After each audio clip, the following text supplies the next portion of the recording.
Friday, July 3rd. Today, western Manitoba underwater. The latest as overland floodwater washes out hundreds of roads, leaving whole areas stranded. Also today, a record year for medical calls and how a new technique is taking some of the load off Winnipeg's paramedic teams. Plus, a rising tide of mosquitoes. How much trap count averages are up this week and the city's response. Your Morning Winnipeg starts right now.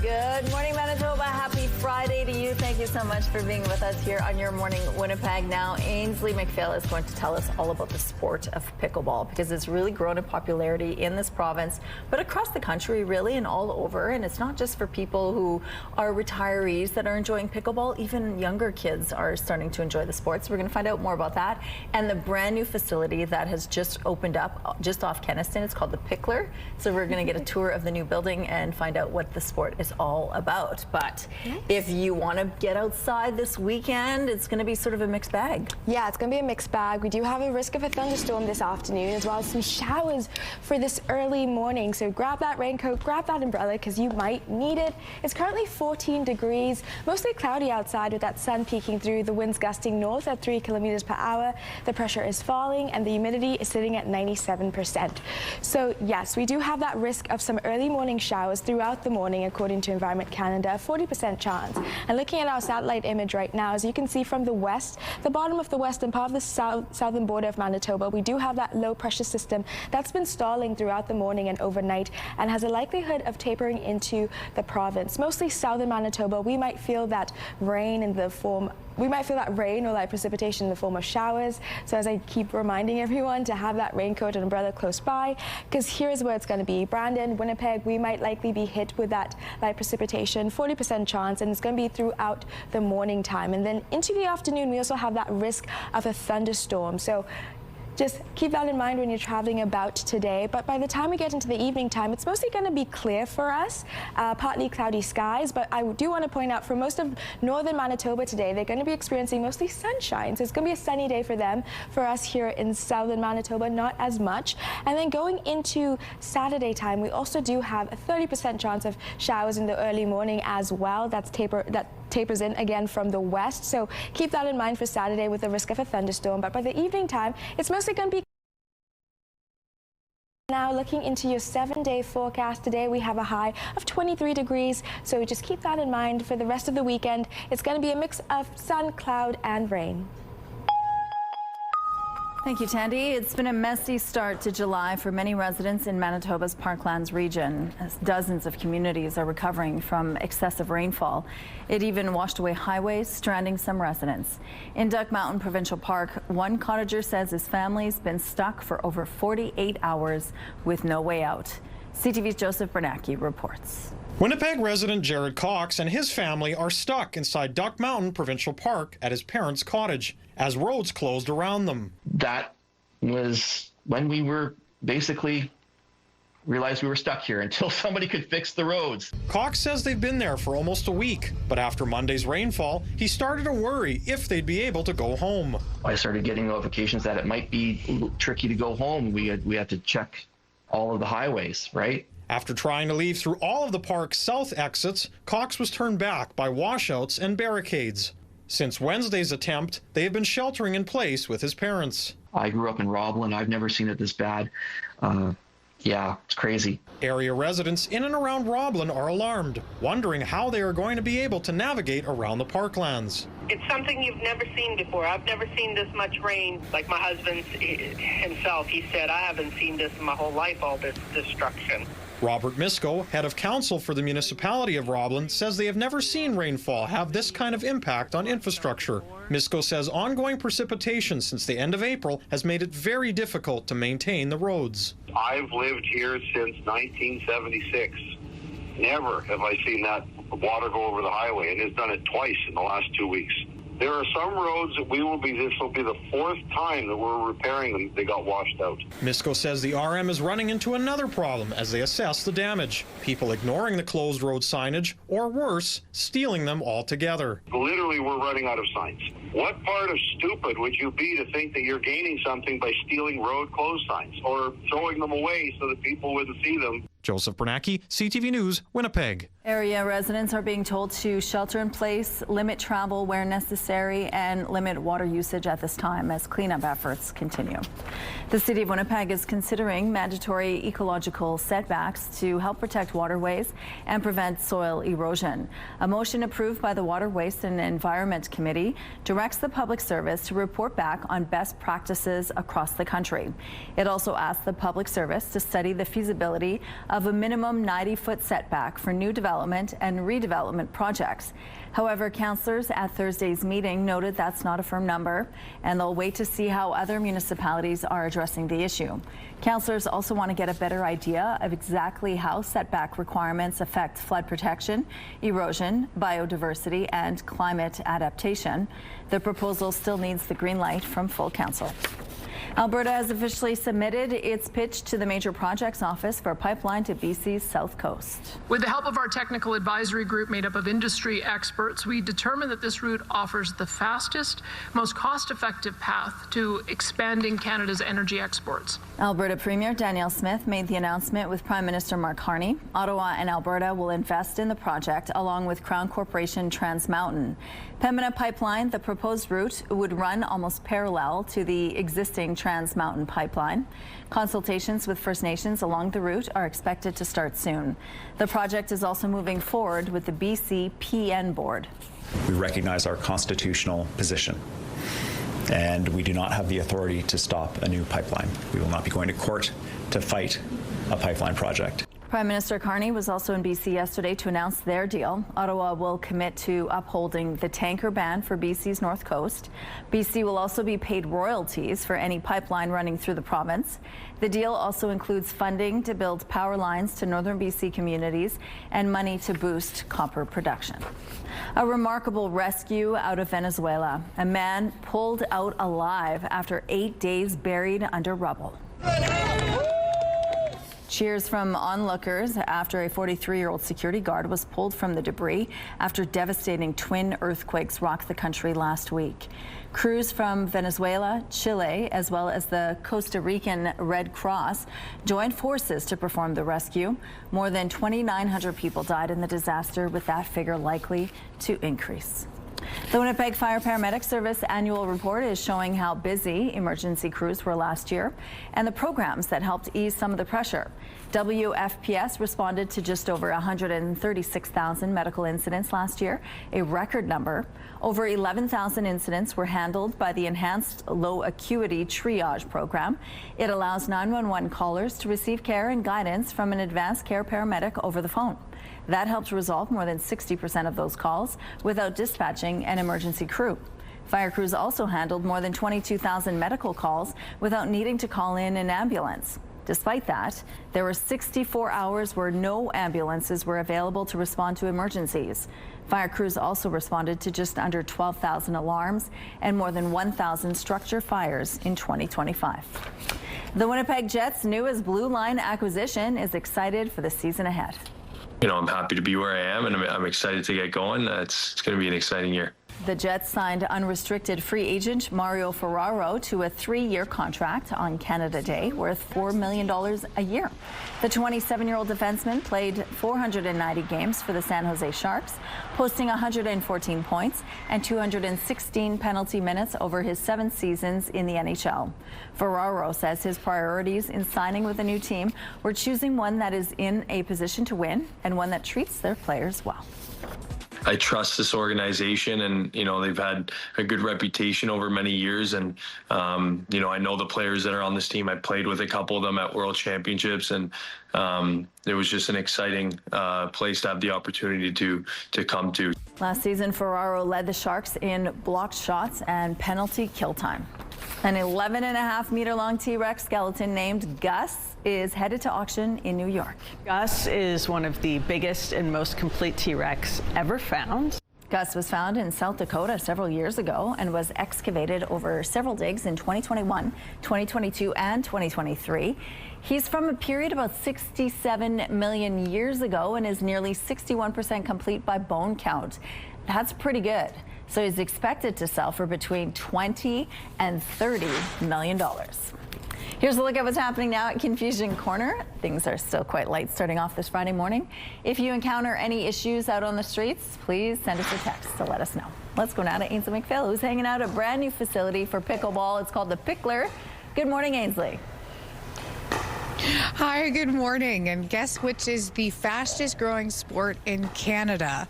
Yeah, it's pickleball. 1.8 million Canadians are playing pickleball. That's up 14% in the last year, and over the last 5 years, up more than 80%, according to Pickleball Canada. So we're at a brand new facility, the Pickler, 10 courts here. And who is pickleball for? Well, really anyone. If you're 10 years old or if you're 110 years old, there's a spot for you on the court. It's a great opportunity to get active.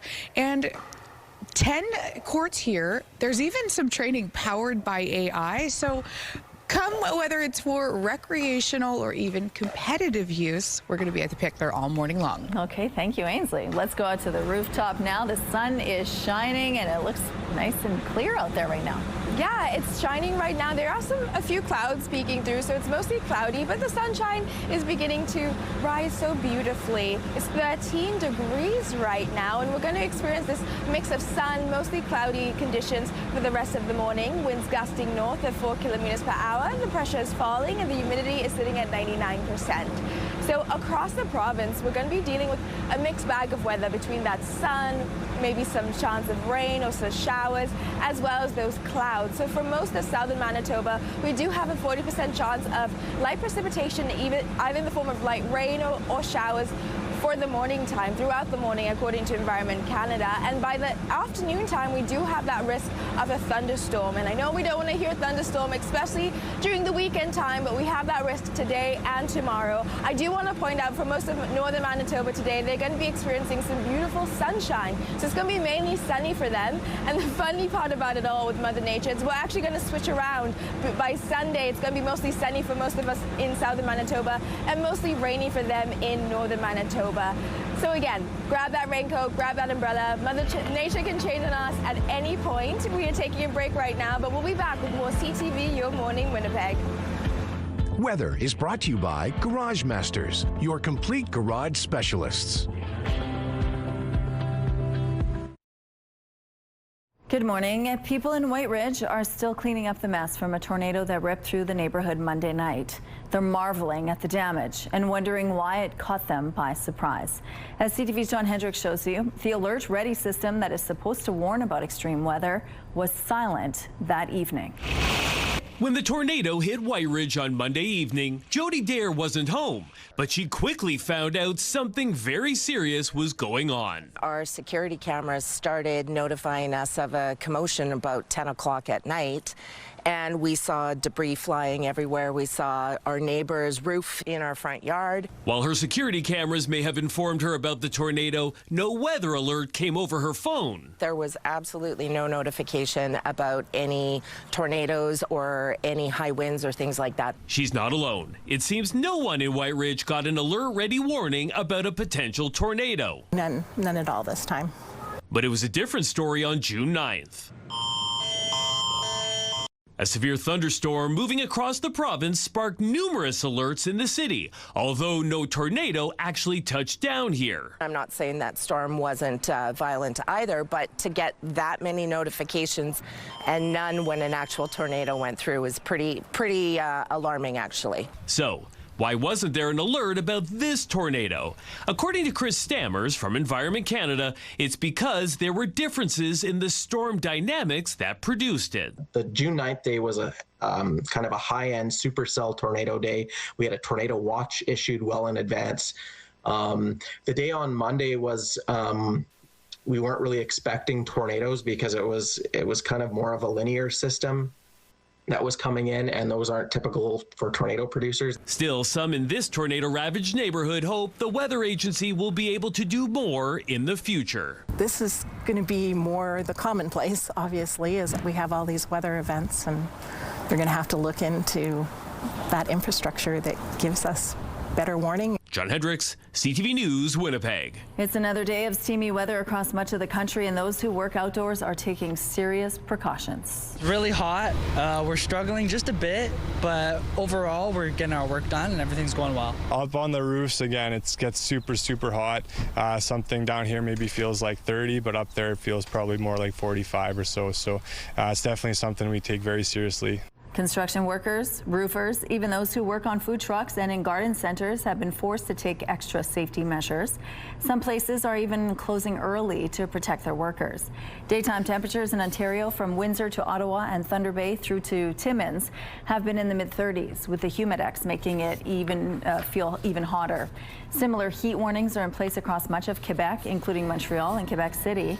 And in the Maritimes, the steamy weather is warming things up in New Brunswick, PEI, and mainland Nova Scotia. How much fun is it? A lot, like really fun. How do you cool down? Go in the splash pad or the foam. For those who don't have to work in it, there are some fun ways to cool off. This was the scene in Sussex, New Brunswick, with foam and water keeping these families cool. Still, health officials are warning people to limit the amount of time spent outdoors in this kind of intense heat, and experts are reminding people to drink water and stay in the shade if you're outside. If you've been feeling like there are more mosquitoes out this week, you're right. The Winnipeg mosquito trap count average is now up to 41. That's 18 more adult mosquitoes per trap since last week. If you're in the southwest area of the city, specifically Quadrant 2, which covers most of Charleswood, Westdale, and Assiniboine Forest area, you've got the highest trap count in Winnipeg at 218. But according to the city, it isn't concerned about an unusually vicious summer just yet. No, I don't think so. We've been doing extensive larviciding since with all the rain in June. We've been busy larviciding all the sites that we know hold standing water, and I mean there will be more mosquitoes than we had last year for sure, but we don't think it'll be an exorbitant number for sure.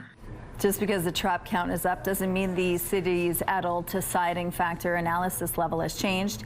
It's still listed at medium. Those buzzwords mean larvae are present at moderate levels, temperatures are favorable for a normal rate of development, and soil is saturated with moisture.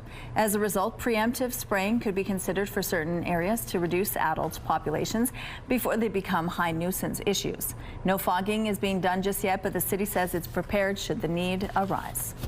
Julian's Auctions is holding a legendary sports auction next week. Sports legend The Pitch to the Court sale opens on July the 9th. It includes memorabilia linked to Lionel Messi, Diego Maradona, Cristiano Ronaldo, Serena Williams, and LeBron James. Highlights include a number of match-worn soccer shirts and boots from major competitions. But there's also a pair of Serena Williams tennis shoes signed by the star and a signed LeBron James jersey from his rookie season. Traffic is brought to you by Mr. Lube Plus Tires, proudly keeping Canadians rolling for 50 years. We have some road closures to remind you about this morning. Following the rush on Academy Road, the west and eastbound curb lanes will be closed from Ash to Cambridge Street. The southbound curb lane on Osborne Street will be closed from Roslyn to River Avenue. And the eastbound curb lane on Inkster Boulevard will be closed from King Edward to Keewatin Street. If you have any other traffic tips, please send us a text.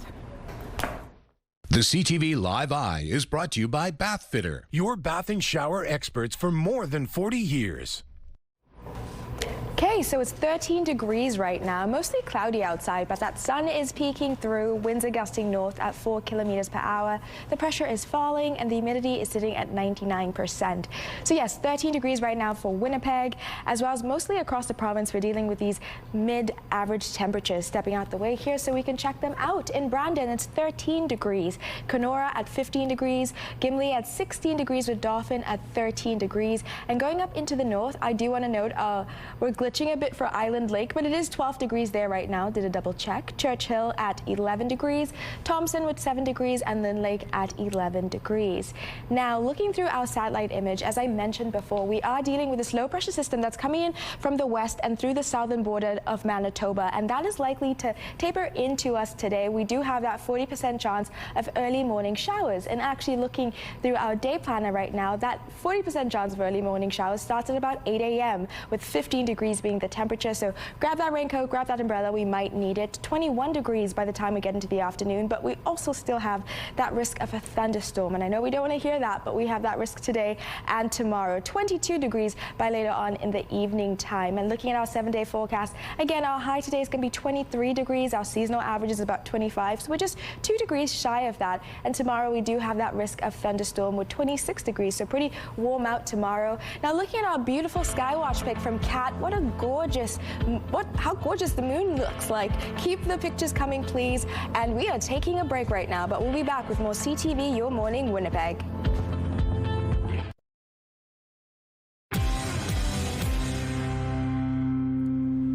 Good morning. A classic World Cup match in Toronto ended with heartbreak for Croatia and jubilation for Portugal. Ronaldo. 1-1 in Toronto. Cristiano Ronaldo's first ever goal in a World Cup knockout match tied the game 1-1. Portugal would then go ahead in stoppage time, and it looked like they had the game locked up until this happened. 5 in the middle. Here's the ball in. And it falls to the back. And it's gone into the net. It's an equaliser. Croatia supporters in the stands erupted on what looked like an equalizer, but all that hope, all that excitement turned to disbelief. The goal was called back on VAR because it was offside. The decision relied on the match's ball's built-in sensors, which displayed a heartbeat graphic showing a crucial slight touch. Portugal held on, winning 2-1. They'll face Spain in the round of 16 on Monday. With the final whistle blown on Toronto World Cup matches, now comes the big question on whether playing host was worth it. CTV's Heather Wright breaks down the economic scorecard. For nearly 3 weeks, the World Cup has taken over a swath of downtown Toronto. The traffic control has been good, which is surprising for Liberty Village. No, I think the city did a pretty good job. It's been a party in the city, and some are ready for it to end. I mean, this was fun and everything, but now I go back to my more normal life. At Fox & John's, the party will continue until the tournament wraps July 19th. Assistant General Manager Ashley Perron says the tournament has been stressful, but worth it. I think overall it's been a great experience. I think we're really lucky to have this opportunity. There has been plenty of criticism of the amount of money spent to host the World Cup, with officials often justifying the spend with the expected economic spin-off. But new data show that boost has so far been less than some had hoped. According to data from Moneris from June 12th to June 26th, total spending in Toronto bars and restaurants was up just 3% over a similar time period last year. Meanwhile, the Greater Toronto Hotel Association says occupancy for the first full week of the World Cup was at 72%, down from 88% occupancy a year ago. The net contribution from hosting large-scale events like the Olympics or World Cup is pretty close to zero.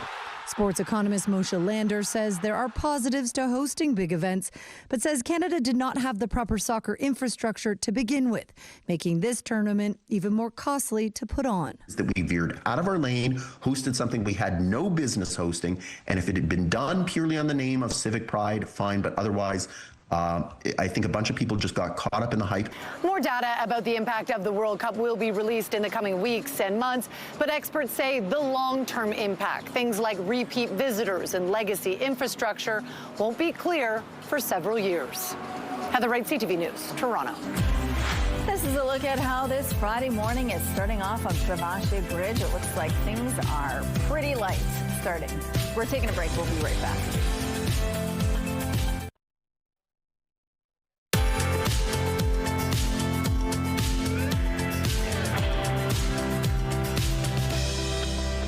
So it's mostly cloudy outside with that sun beginning to peek through. It's 13 degrees, winds gusting north of 4 kilometers per hour. The pressure is falling and the humidity sitting at 99%. So this morning, starting about 8 a.m., we do have that 40% chance of showers this morning, according to Environment Canada. This is for most of southern Manitoba. As you can see through our satellite image from the west and over here on the southern border of Manitoba, we do have this low pressure system that's been stalling overnight actually and might taper into the rest of the province, and that's why we would likely have that 40% chance of showers for today. Looking into the rest of today, we have a high of 23 degrees as well as a risk of a thunderstorm in the late afternoon, according to Environment Canada. Winds will be gusting northeast at 15 kilometers per hour, so very low pressure winds for today. And looking now into the evening time, 15 degrees with winds gusting southeast at 10 kilometers per hour. It's mostly going to be a cloudy night with that rain having cleared away if it does happen with that possibility. Mother Nature always changes on us, and looking into tomorrow, our high is going to be 26 degrees, which is quite great. Our normal is usually about 25 degrees, so it'll be 1 degree above that, but we will experience some light winds, and again we have that 30% chance of showers according to Environment Canada, and a risk of a thunderstorm in the late afternoon time as well. So keep those raincoats, umbrellas close by. Looking into the rest of the week, on Sunday, sunny skies. On Monday we do have that possibility of rain, just want to keep that of note, but the rest of the week is going to be mostly sunny. It's a great time to go out and hang out with the family. Thank you, Tandy. Some positive news for folks from one northern community. The town of Lynn Lake says the mandatory evacuation notice will be rescinded at 8 a.m. today. Lynn Lake, in a statement on social media, the town says the decision was made after extensive risk assessments by Manitoba Wildfire Services and in consultation with the town's mayor and council. Even though residents can return, it says the fire burning south of town is still quite active and crews are still trying to keep it contained. Manitoba Emergency Social Services and the Canadian Red Cross are coordinating transportation back to the community. The town says PR 391 will be open for residents to return. Residents were told to evacuate Saturday due to a rapidly advancing wildfire and the threat to critical infrastructure. A First Nations group is eyeing a 6,000-seat arena in South Winnipeg to attract a professional or junior sports team. Treaty 1 First Nations wants to study the possibility of building a large arena at Nawi Udena, the former Kapyong Barracks site.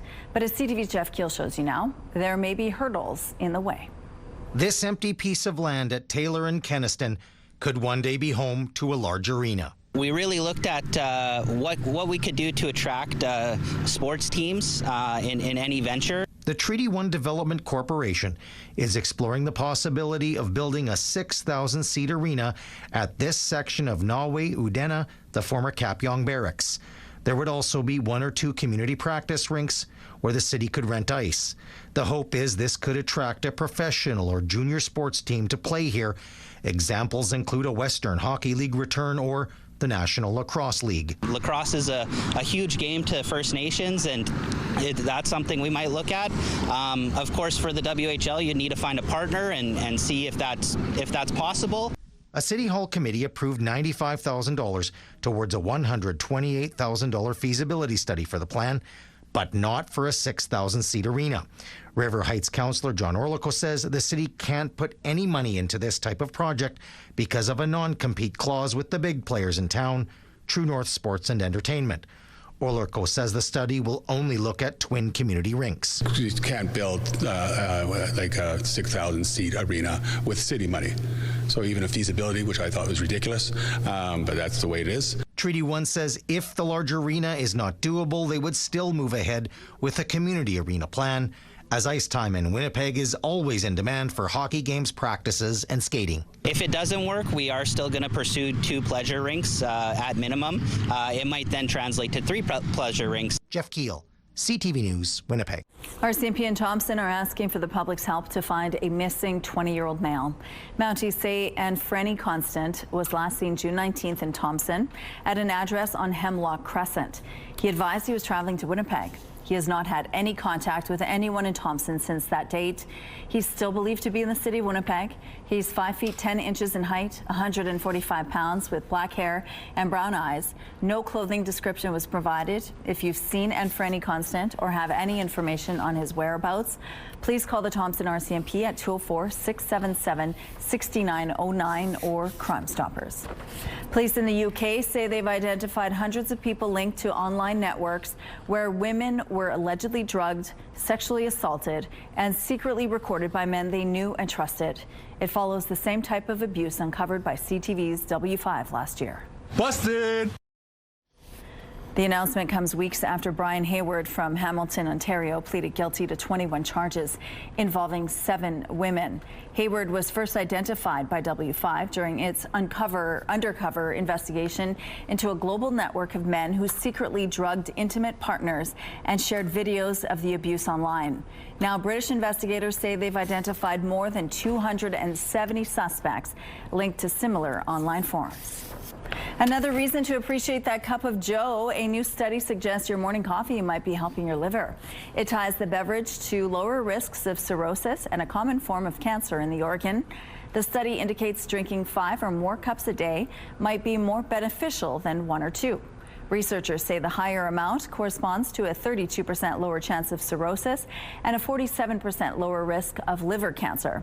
They say the benefit might be from antioxidants, since decaf drinkers saw similar results. The study features data from more than 350,000 participants over more than a decade. It's out now in the journal Clinical Gastroenterology and Hepatology.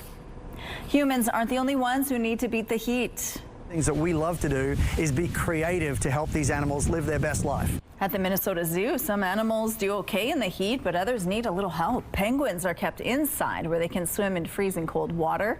The buffalo cool off in ponds, and the llamas have been given fans to chill out in front of. Other animals like lions and tigers simply lie down in the shade. The caribou also have special fans and misters, spending most of their day in the shade and tall grass. Here's a look at what's happening outside now on McPhillips Street. Things are starting to pick up in this part of the city, as you can see, but overall moving quite well.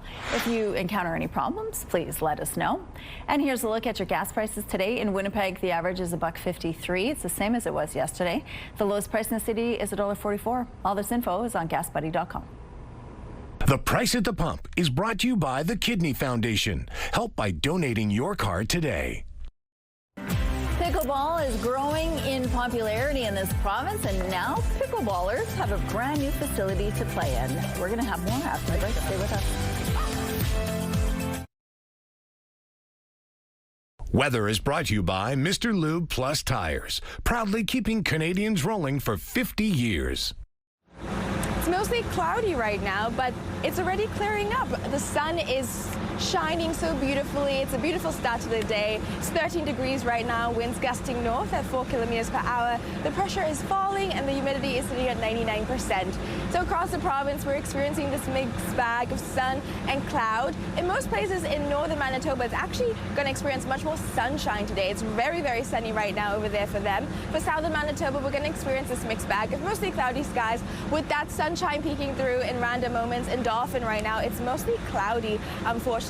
Do want to keep reiterating, we do have that 40% chance of showers starting this morning at around 8 a.m. according to Environment Canada. So when I come back on the rooftop, we'll see if those early morning showers start yet, but it's going to be throughout the morning with that risk of thunderstorm in the afternoon, and that's across southern Manitoba, unfortunately, for today. So as I always say, grab that raincoat, grab that umbrella, because you definitely will need it.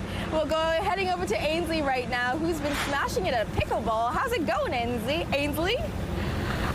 I'm having so much fun, Tandy. Brent is joining us now from the Pickler. What a cool facility. You've got 10 courts. 10 courts here, open play all day. You can come and drop in, be a member. It's here to be used 7 days a week. That's so cool. And pickleball, truly a growing sport exponentially over the last couple of years. It's crazy how much it's grown. I came from a tennis background where it was super busy, and pickleball started taking over, and then moved to here, and our courts are busy no matter the month, no matter the day, all day. And ages, I think it gets a little bit of a reputation for skewing older, which is fine. We want everyone to keep active, but you're truly seeing all over. We have members who are 10 and we have members who are in their 70s. If you come here at noon on a weekday, you'll see all age groups playing together, having fun together, all skills. It's great. It's a great community. And starting something new can sometimes be intimidating. Why is it an accessible sport? It's accessible sport because it's easy to learn. It's not like a football or a tennis where the balls are coming fast, the athletes are coming fast. This is something where you could just take it slow, learn, and then progress from there. So you could jump on a court with some friends. The hardest part is learning the rules. You can go learn that quickly, you can play pickleball. And with seeing its growth, are you expecting a lot of pros coming out of maybe Winnipeg? Well, we have the 3 top players in Manitoba as our instructors here. We had our provincials tournament here about a month ago, and people are growing and growing and growing. We'll see more and more people go either to the States or hopefully in Canada and become actual professional players.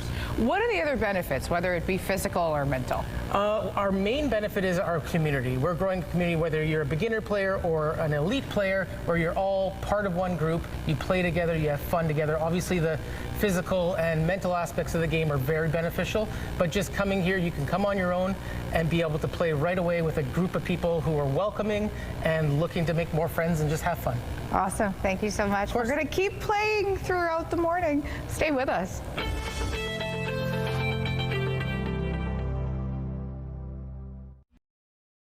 Here's a look at the early markets. The Dow Jones fell 63 points. The Nasdaq added 313. The S&P index is slightly up. The loonie had no changes, set to 70.51 cents U.S. Overseas, the Hang Seng climbed 295 points, and the Nikkei jumped to 1,010 points. Good morning. It is 6:46. The RCMP and the PAW are asking for your help in locating 28-year-old Ridley Constant. He was last seen on June 30th at a residence in Umferville, Manitoba. Ridley is said to be about 5 feet 9 inches tall, with a thin build, short black hair, and stubble. He was last seen wearing a gray shirt, black sweatpants, and black shoes. He was carrying a yellow bag and has a tattoo on his left cheek. RCMP have looked for Constant at a number of locations in the area of Umferville without success. He's visiting the community and family or are unaware of any other contacts he may have in the area. Anyone with information as to the whereabouts of Ridley Constant is asked to call the PAW RCMP at 204-482-1222 or Crime Stoppers. A Winnipeg senior has been arrested after allegedly robbing a Sturgeon Creek area bank. Police say the robbery took place on Monday around 10:30 in the morning at a bank in the 3200 block of Portage Avenue. There are a number of financial institutions in the area, and authorities have not specified exactly which one was the target. Police allege the man went into the bank and passed a note listing demands to a staff member. It included a threat that he was armed. Police say he received property and then left in a taxi. The man was found a short time later at a business in the 1900 block of Portage Avenue and arrested without incident. He's been charged with armed robbery and possession of fentanyl. He was detained in custody. The charges have not been proven in court.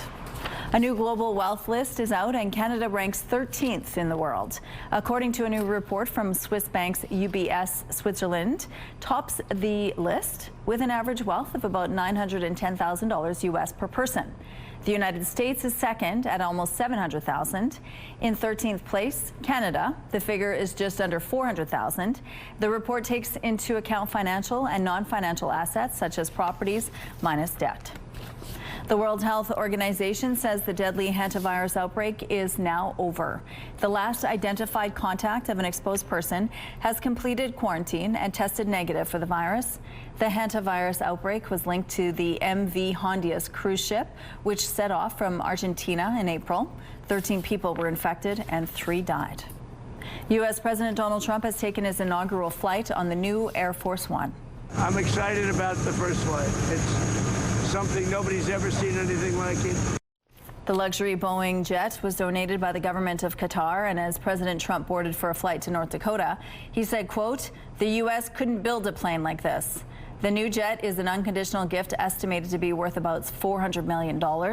It's also generated legal, ethical, and national security questions. A new health concern is emerging as temperatures continue to rise. Health experts say it's important for everyone to take extra precautions, but even more so for people who are taking GLP-1 weight loss medications, which increase the risk of dehydration. Water intake is extremely important. At least 64 ounces or more a day is super, super key to any weight loss journey. And then on top of that, in the summertime, we want you to be closer to 80 ounces. If we don't have adequate hydration, we can actually become sick, have a heat stroke. With more people expected to be taking these medications, medical professionals are emphasizing the importance of staying hydrated, limiting time in the sun, and watching for signs of heat-related illness. A long-standing Winnipeg bar has turned off the taps for good.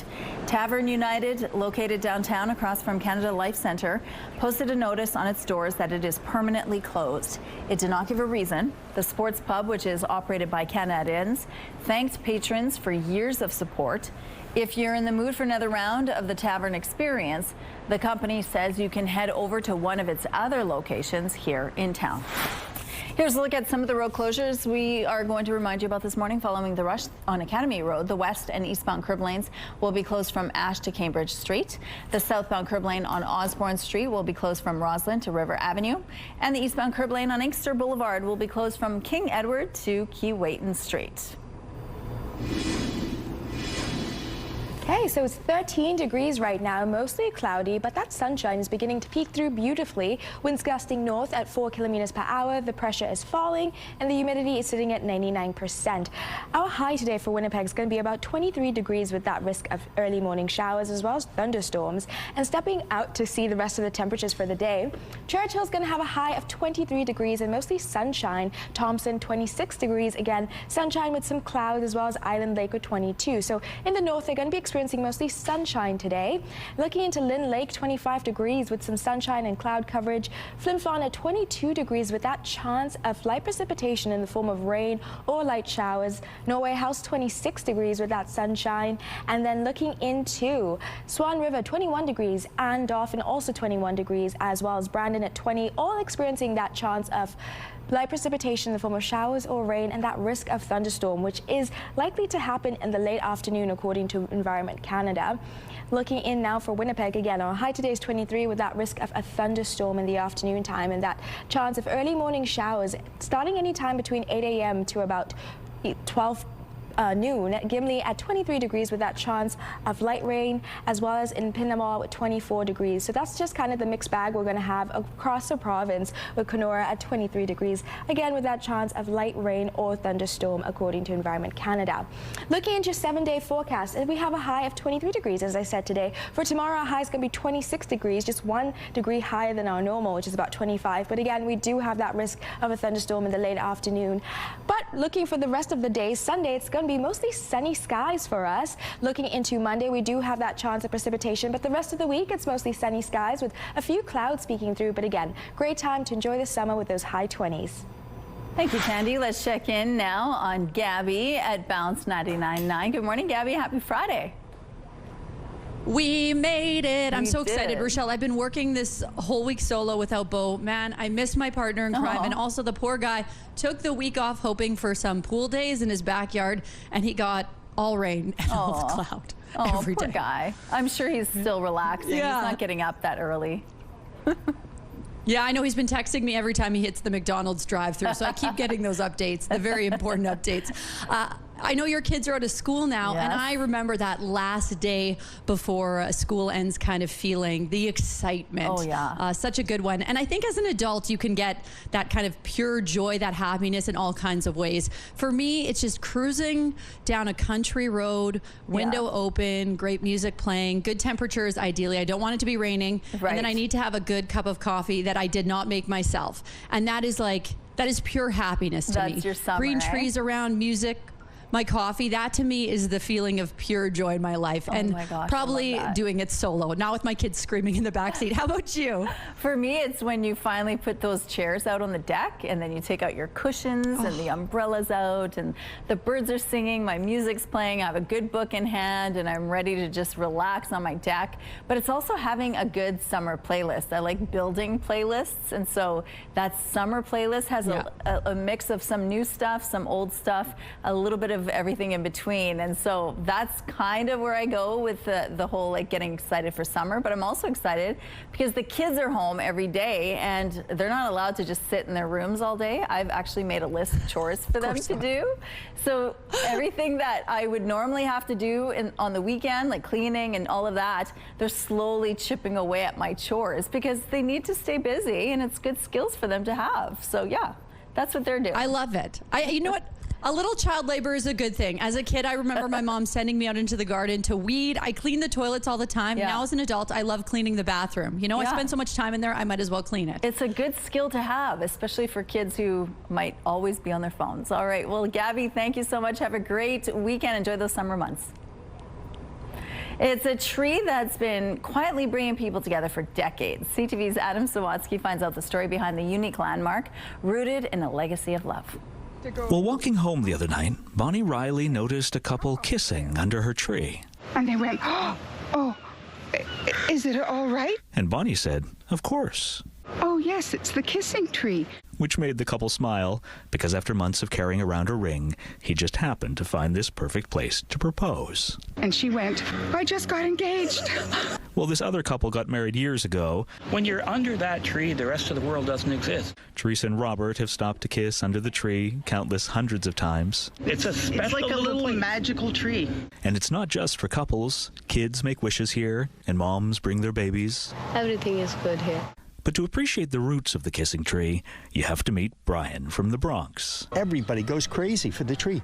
We first met Brian a decade ago when he told us about that day he took a wrong turn, got stuck in a crowd waiting for a Rolling Stones concert, and when they started rioting, Brian had to protect himself with a tape recorder he had in his car. I wasn't recording on purpose. It was just I had the mic in my hand, and when I had my arm up like this, I was asking him why he was hitting me. And that recording was quoted on TV and in this paper, an incident so unsettling, Brian left the U.S., moved to B.C., and befriended Bonnie. He said, I don't want to date you, I want to marry you. It felt amazing and wonderful because I had fallen in love with him. So she said yes, then they both said I do, before making a home together here and dubbing this the kissing tree. Oh, probably daily. Daily kisses. And then they'd both feel gratitude for that one bad day down there that turned into 38 wonderful years under here. It changed my entire life. Although Brian died a few years ago, Bonnie's ensuring their legacy of love lives on by maintaining the kissing tree for others. If people can come here and have an aha moment, isn't that wonderful? Wouldn't you like to do that for everyone? Yeah. Adam Sawatsky, CTV News. That is a special tree. Here's a look outside now at Notre Dame Avenue. Things are moving quite well to start off this Friday morning. We're taking a break. We'll be right back after this.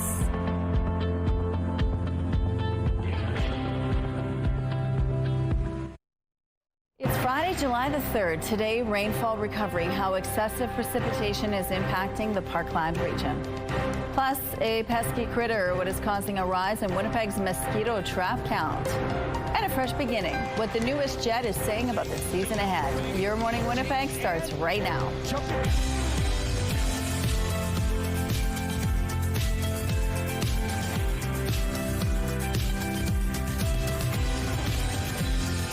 Good morning. Happy Friday, Manitoba. It is 7 o'clock. Thank you so much for being with us here on Your Morning Winnipeg. At 7:52, we're going to tell you about a special club that is happening at the University of Winnipeg. It's called the July Bead Club. So if you want to learn about beading, learn a little bit more about the Red River Métis style of beading, that's the place to do it. And the best part is it's free and they provide all the supplies that you need. So they're going to join us at 7:52 to show us a little bit more about beading and what you can learn from the experience and also the history of beading as well in this province. But the weather, I have Motley Crue tomorrow, so I'm hoping for some nice weather because it's an outdoor concert. What can we expect? Well, we could expect that risk of thunderstorm, but then again, Mother Nature changes. We had that risk on Wednesday, but we had no thunderstorm and we had no rain, so that could be in the bag for us. It's 13 degrees right now, mostly cloudy outside with that sun peeking through, winds gusting north at 4 kilometers per hour. The pressure is falling and the humidity is sitting at 99%.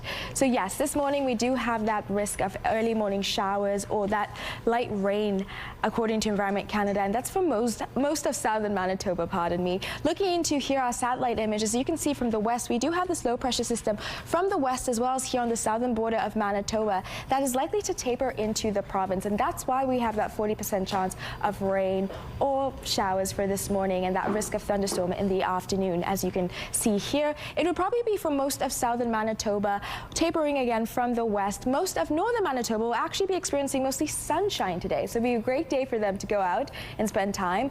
But for us, as I keep saying all morning, all the time, always pack that raincoat and umbrella just in case, because Mother Nature switches on us at any point. But again, we do have that light precipitation in the form of rain or showers and that risk of a thunderstorm within the afternoon time. By the evening time, though, it'll be clearing for most of Manitoba. But again, still a low pressure system forming out in the west, likely to taper in for tomorrow for Saturday. And Saturday, we have that 30% chance of showers or that risk of thunderstorm in the afternoon as well. The great news is by the evening time, it would have cleared mostly. Unfortunately for our friends up in the north, they might experience that light precipitation or the form of rain or showers for them.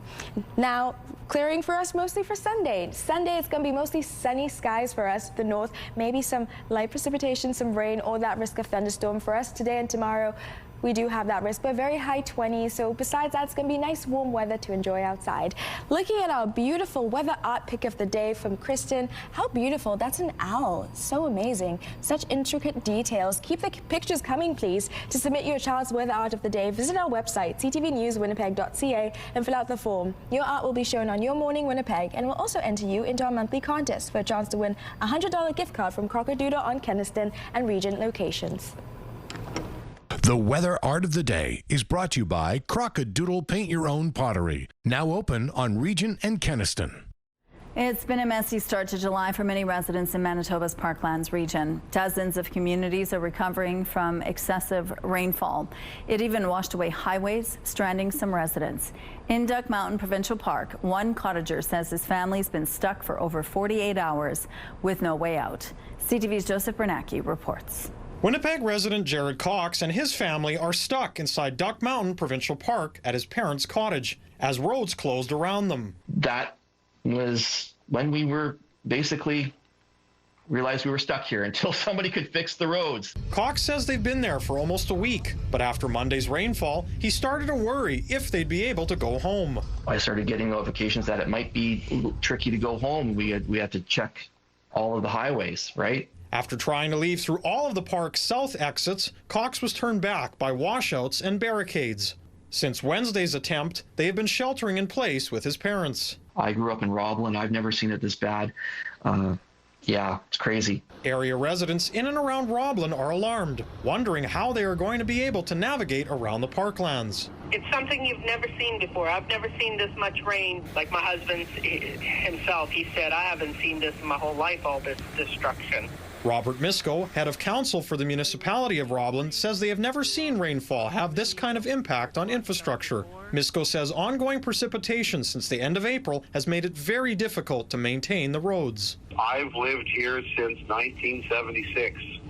Never have I seen that water go over the highway, and it's done it twice in the last 2 weeks.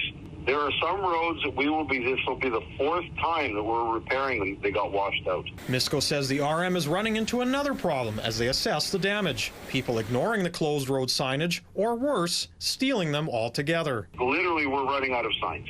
What part of stupid would you be to think that you're gaining something by stealing road closed signs or throwing them away so that people wouldn't see them? Joseph Bernacki, CTV News, Winnipeg. Area residents are being told to shelter in place, limit travel where necessary, and limit water usage at this time as cleanup efforts continue.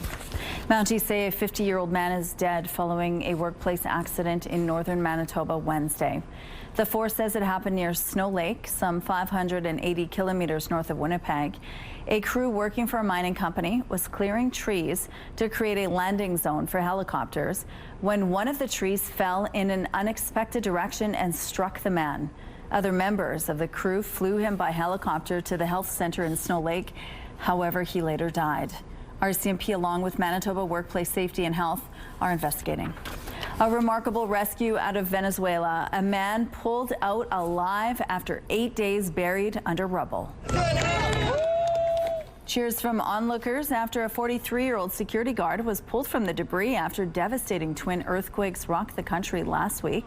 Crews from Venezuela, Chile, as well as the Costa Rican Red Cross joined forces to perform the rescue. More than 2,900 people died in the disaster, with that figure likely to increase. If you've been feeling like there are more mosquitoes out this week, you're right. The Winnipeg mosquito trap count average is now up to 41. That's 18 more adult mosquitoes per trap since last week. If you're in the southwest area of the city, specifically Quadrant 2, which covers most of Charleswood, Westdale, and Assiniboine Forest area, you've got the highest trap count in Winnipeg at 218.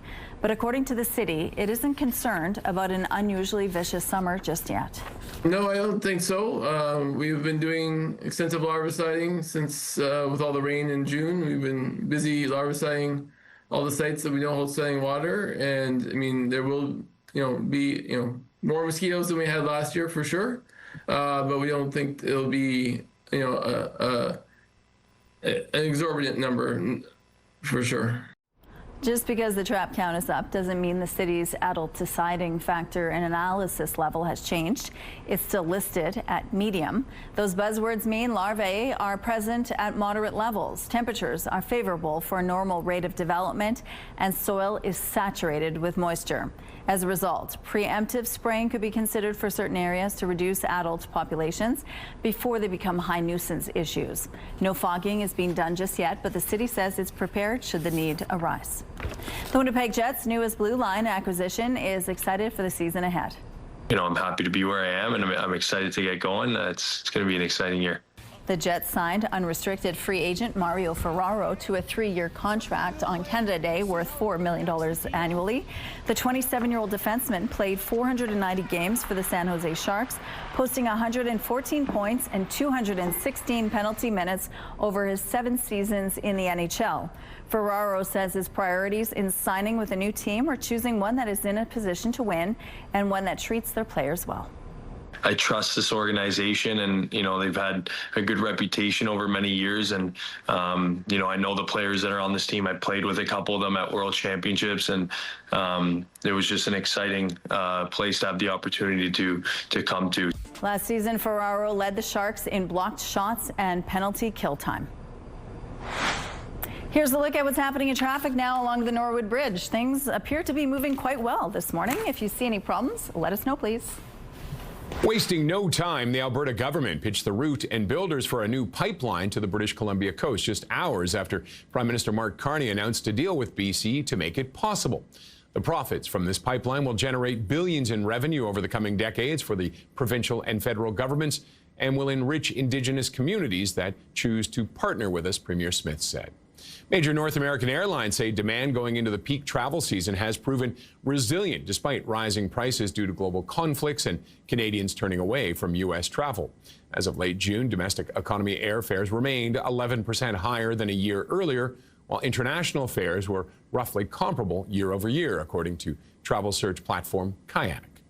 Toronto's housing market tightened in June with fewer new listings and climbing home sales, suggesting that prices may increase further later in the year. Sales rose for a 4th consecutive month, while the number of properties added to the market fell 3.8% from May and 12.9% from a year earlier, according to data released Friday by the Toronto Regional Real Estate Board.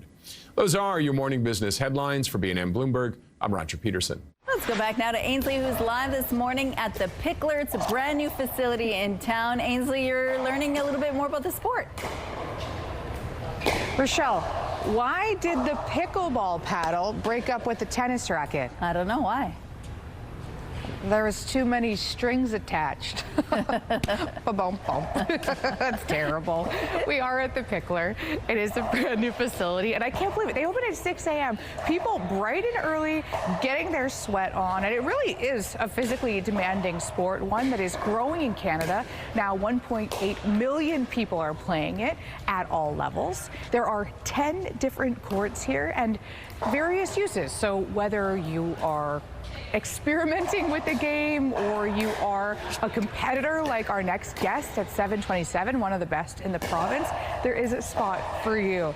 I am joking around, but I've never really properly played, and I understand that the rules are a little bit, so we're going to find out in the next segment. Sounds good. Thank you. Let's go out to the rooftop now. It looks like the clouds have taken over the sunshine's rays. Yes, they are right now. It's mostly cloudy, which is expected according to Environment Canada. I just want to say, right now it's 15 degrees. That's been updated recently by Environment Canada, so just want to put that correctly. Winds gusting north of 4 kilometers per hour. The pressure is falling, and the humidity is sitting at 99%. So yes, very cloudy start to the day, which is what we expected. The sunshine will be peeking through at random moments, as it did earlier this morning. We do have that chance of light precipitation in the form of rain or showers for the morning time for most of southern Manitoba. So just keep that in mind when traveling about. But in the north, they're going to be experiencing so much sunshine today. So much sunshine, I'm a little bit jealous. And warm weathers and mostly dry over there. I do want to note that coming into the weekend time, we also have that chance again tomorrow for most of southern Manitoba to experience that rain or risk of thunderstorm. But by Sunday, it's going to be mostly sunny. And it's going to do a little switch because in northern Manitoba, it's mostly going to be cloudy with that risk of thunderstorm on Sunday. So while we experience sun, they experience rain and thunderstorm. Whilst we experience rain and thunderstorm, they might experience sun. So it's just a little bit of a mixed bag for the weather that we're experiencing, which is what's expected with Mother Nature for today. But again, today our high is 23 degrees. So it's going to be a beautiful day to go out, but with that raincoat and umbrella just in case.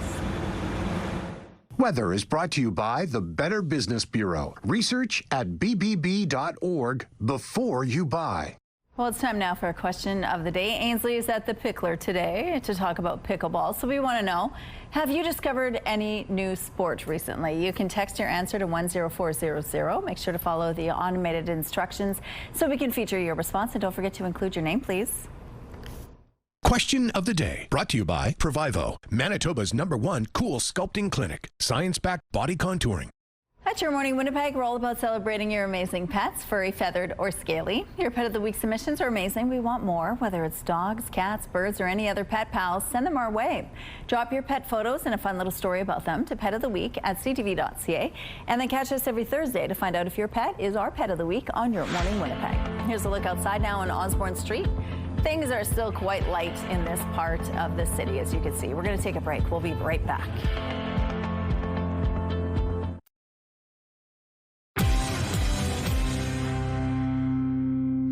Good morning. The RCMP and the PA are asking for your help in locating 28-year-old Ridley Constant. He was last seen on June 30th at a residence in Umferville, Manitoba. Ridley is said to be about 5 feet 9 inches tall with a thin build, short black hair, and stubble. He was last seen wearing a gray shirt, black sweatpants, and black shoes. He was carrying a yellow bag and has a tattoo on his left cheek. RCMP have looked for Constant at a number of locations in the area of Umferville without success. He's visiting the community, and family are unaware of any other contacts he may have in the area. Anyone with information as to the whereabouts of Ridley Constant is asked to call the PAW RCMP at 204-482-1222 or Crime Stoppers.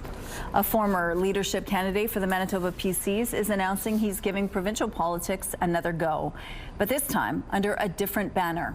Wally Doddridge has joined the Keystone Party, saying he's running as their candidate in a by-election for the Paw-Kamisak.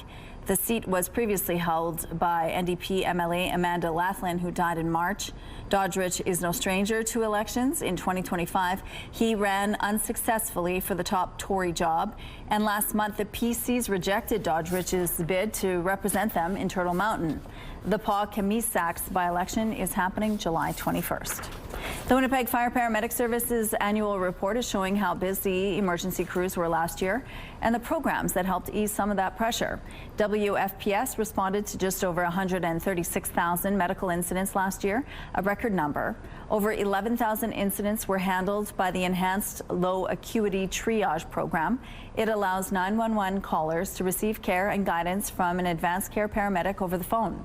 That helped resolve more than 60% of those calls without dispatching an emergency crews. Fire crews also handled more than 22,000 medical calls without needing to call in an ambulance. Despite that, there were 64 hours where no ambulances were available to respond to emergencies.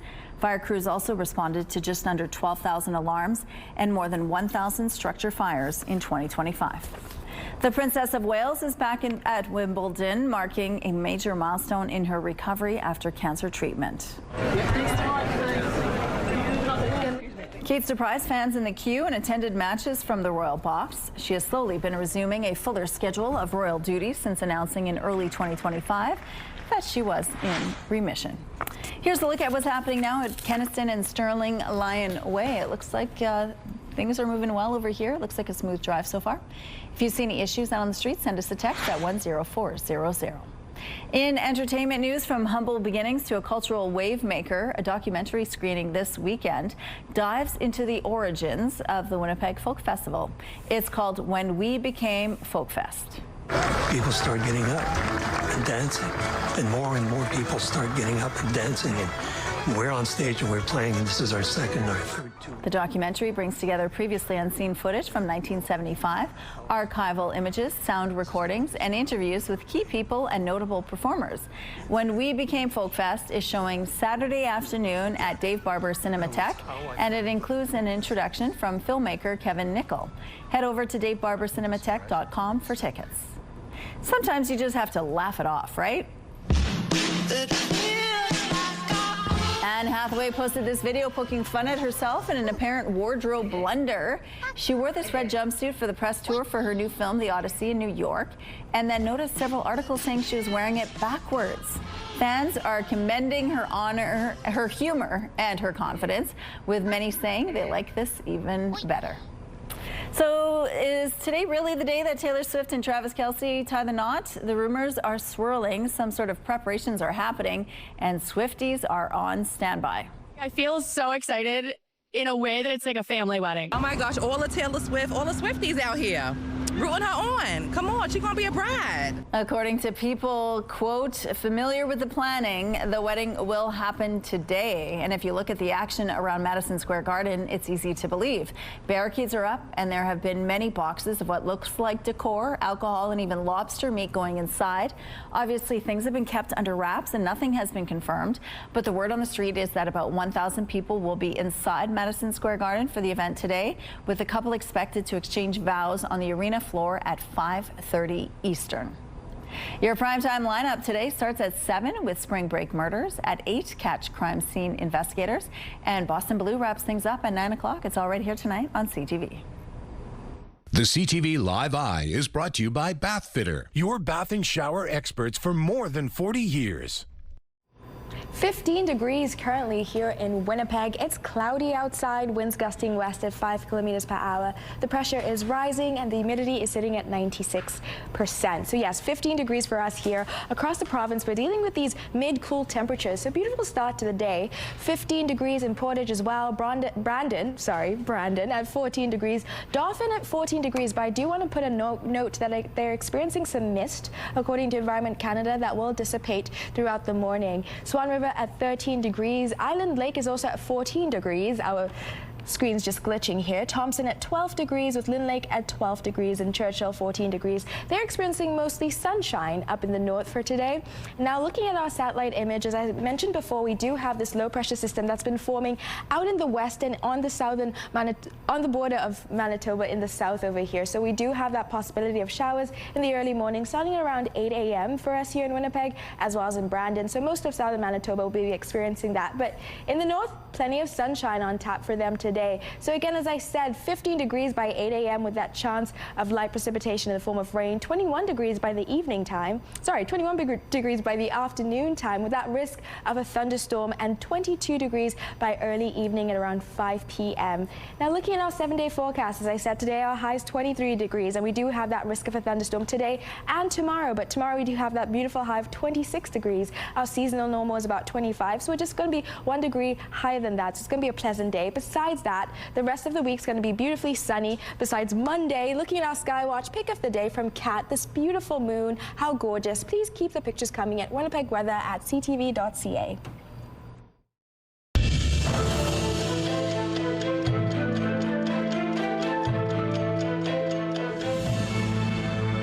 July 3rd, 1608. Samuel de Champlain established a settlement at Quebec City. He called it Quebec, an Algonquin word meaning place where the river narrows. Its residents faced countless hardships, including cold weather and disease. By the time a relief ship arrived a year later, all but 8 of Champlain's party had died. July 3rd, 1934. The Canada Act created the Bank of Canada. The Act gave Canada an independent institution responsible for safeguarding the uniformity and value of its money and promoting economic stability. Until the central bank's creation, many chartered banks had issued their own banknotes. July 3, 2024. Lieutenant General Jenny Carignan was appointed Canada's next defense chief. She became the first woman to hold the armed forces' top job in Canada. She was also the first woman to lead a combat force in the Canadian military. Carignan is a 38-year veteran who was serving as Chief of Professional Conduct and Culture. It's time now to see our sports team moment. Today's picture is from Saint-Pierre-Joly. Nicole shared this photo and said, going to a game in Winnipeg to watch the Jets. That's a good memory, the little guy. And you can also participate in this contest. Tell us about your most memorable Fun Team moment. Attach a picture and you will enter the draw to win a $100 Chicken Chef gift card. Head to the contest page on our website, ctvwinnipeg.ca, and fill out the form with your answer and your picture. Good luck. Your Manitoba Sports Team moment brought to you by Chicken Chef, where memories are made. It's time now for this week's Adorable Adoptables. We begin with Ollie. Ollie is a delightful 10-month-old brimming with sweetness and friendliness. He loves to sniff every blade of grass and make new friends along the way. Ollie's sweet nature makes him an ideal friend for those looking for a loyal and loving pet. Next up is Bear. 2-year-old Bear has a goofy side, but it might take a moment or two for him to get comfortable enough to let it show. He's sweet, sensitive, has met and walked with dogs, and will thrive in a loving home. And meet Bridget. Bridget is a sweet and friendly cat who, despite a rough start, exudes a gentle and mellow spirit. She has a soothing presence that makes her a perfect companion for quiet evenings at home. If you think you can offer any of these animals a good home, just head down to the Winnipeg Humane Society or give them a call. The number is on your screen. Coming up, we're live at the Pickler this morning. We're learning all about pickleball and its growing popularity in this province. Stay with us.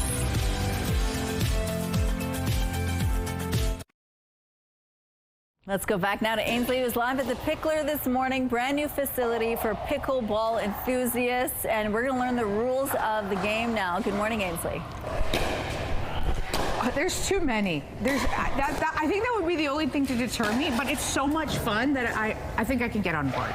Mark Arndt is joining us, and he's going to share some of those rules. But first things first, what exactly is pickleball, for those who don't know? It's a lot of fun. It's a lot of fun. I mean, I started playing, and it's such a sticky sport that it's addictive, and I just want to get better. And yeah, but, you know, overall, it's a hybrid of tennis, full court tennis, and ping pong, combination of both sports. And bottom line is, you get on the court, you have fun. Get some cardio in, get fit playing, and yeah, it's just, again, you gotta try it. Okay, so let's get to basics. How do I stand? Standing, okay, returning serve, nice wide stance, shoulder width apart, bent knees on the balls of your feet. Okay, that's huge. Get your paddle in front of you like that, ready for the ball to come to your forehand side or to come to your backhand side. Always have the paddle between you're hitting it, get it back to central position like this in front of you. Okay, and when it comes to my hand, how should I be holding it? Like this, like this? Yeah, so right there, that's do not do that. You can break your finger if you do. Oh, let's not do that. So no, like you're shaking someone's hand, so pretend you're shaking, hand like that, same thing here, hold it like that. Okay. And then there's a lot of wrist movement as well. Preparation, footwork is very important. So if the ball's coming to your forehand, you want to definitely get your knees bent, and get your paddle back, and swing through the ball. How do I know exactly when to make that distinction between forehand and backhand? When should I be doing that? Usually, as soon as the ball is hit and you can see it coming, you have to make that decision really quickly. By the time the ball is at the net, you should already be ready on either forehand side or the backhand side. So, yeah, it's coming at you. Identify which side it's coming to. Get your paddle back. Be ready. Bend your knees. Hit through the ball. Where's the Pickler located? Pickler is at 262 Commerce Drive inside Tuxedo Business Park, and really easy to find next to the IKEA. Come out and see us. Okay, if you run into a guy named Ken in his 60s, whip his butt. Good idea. Okay, thank you. And Teddy, have you ever tried pickleball? I have. I was not very good at it, but I love doing it. It's fun. Yeah, it's fun if you get the groove, but just doing it once in a while is not enough. Yeah, that's so true. How's the weather today? Well, today we're going to experience a high of 23. We might have those early morning showers, so keep that in mind when traveling about. It's 15 degrees right now, mostly cloudy outside. Winds gusting west at 5 kilometers per hour. The pressure is rising, and the humidity is sitting at 96%. Yes, so we do have that chance of early morning showers for most of southern Manitoba. Looking at our satellite image, we do have this pressure system that's been forming out in the west as well as the southern border of Manitoba. They're experiencing some thunderstorms right now and some heavy to moderate rain. So we could experience some light precipitation, so just keep that of note when traveling, but that's mostly for southern Manitoba. Up here in the north, it's mostly going to be sunny skies for them, so it's going to be a great day to go out and enjoy the weather. But for Winnipeg today, our high is 23 degrees. Keep reminding people that risk of thunderstorms, but in the afternoon, late afternoon time, winds gusting northeast at 15 kilometers per hour, so very low winds for most of the day, even through the evening time, where we have a high of about 15 degrees, winds gusting southeast at 10 kilometers per hour. It's mostly going to be a cloudy evening, so if we do experience that rain or thunderstorm, it will taper off by the evening time, and it'll be mostly clear with those cloudy skies, dry, I mean to say. 26 degrees for tomorrow will be our high, so a beautiful day. Our seasonal average is usually 25, so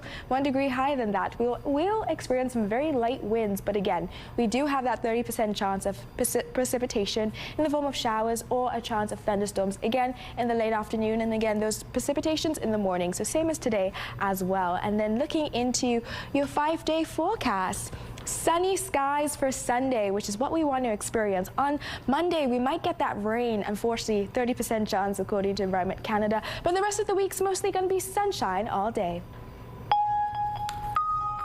People in White Ridge are still cleaning up the mess from a tornado that ripped through the neighborhood Monday night. They're why the twister caught them by surprise.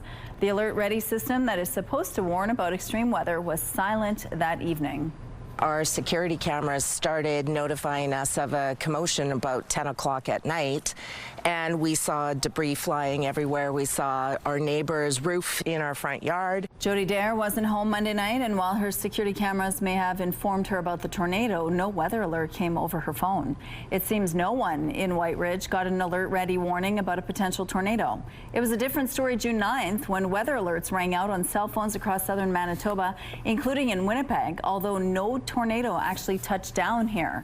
According to Chris Stammers from Environment Canada, it's because there were differences in the storm dynamics between that event and the severe weather of earlier this week. The June 9th day was a kind of a high-end supercell tornado day.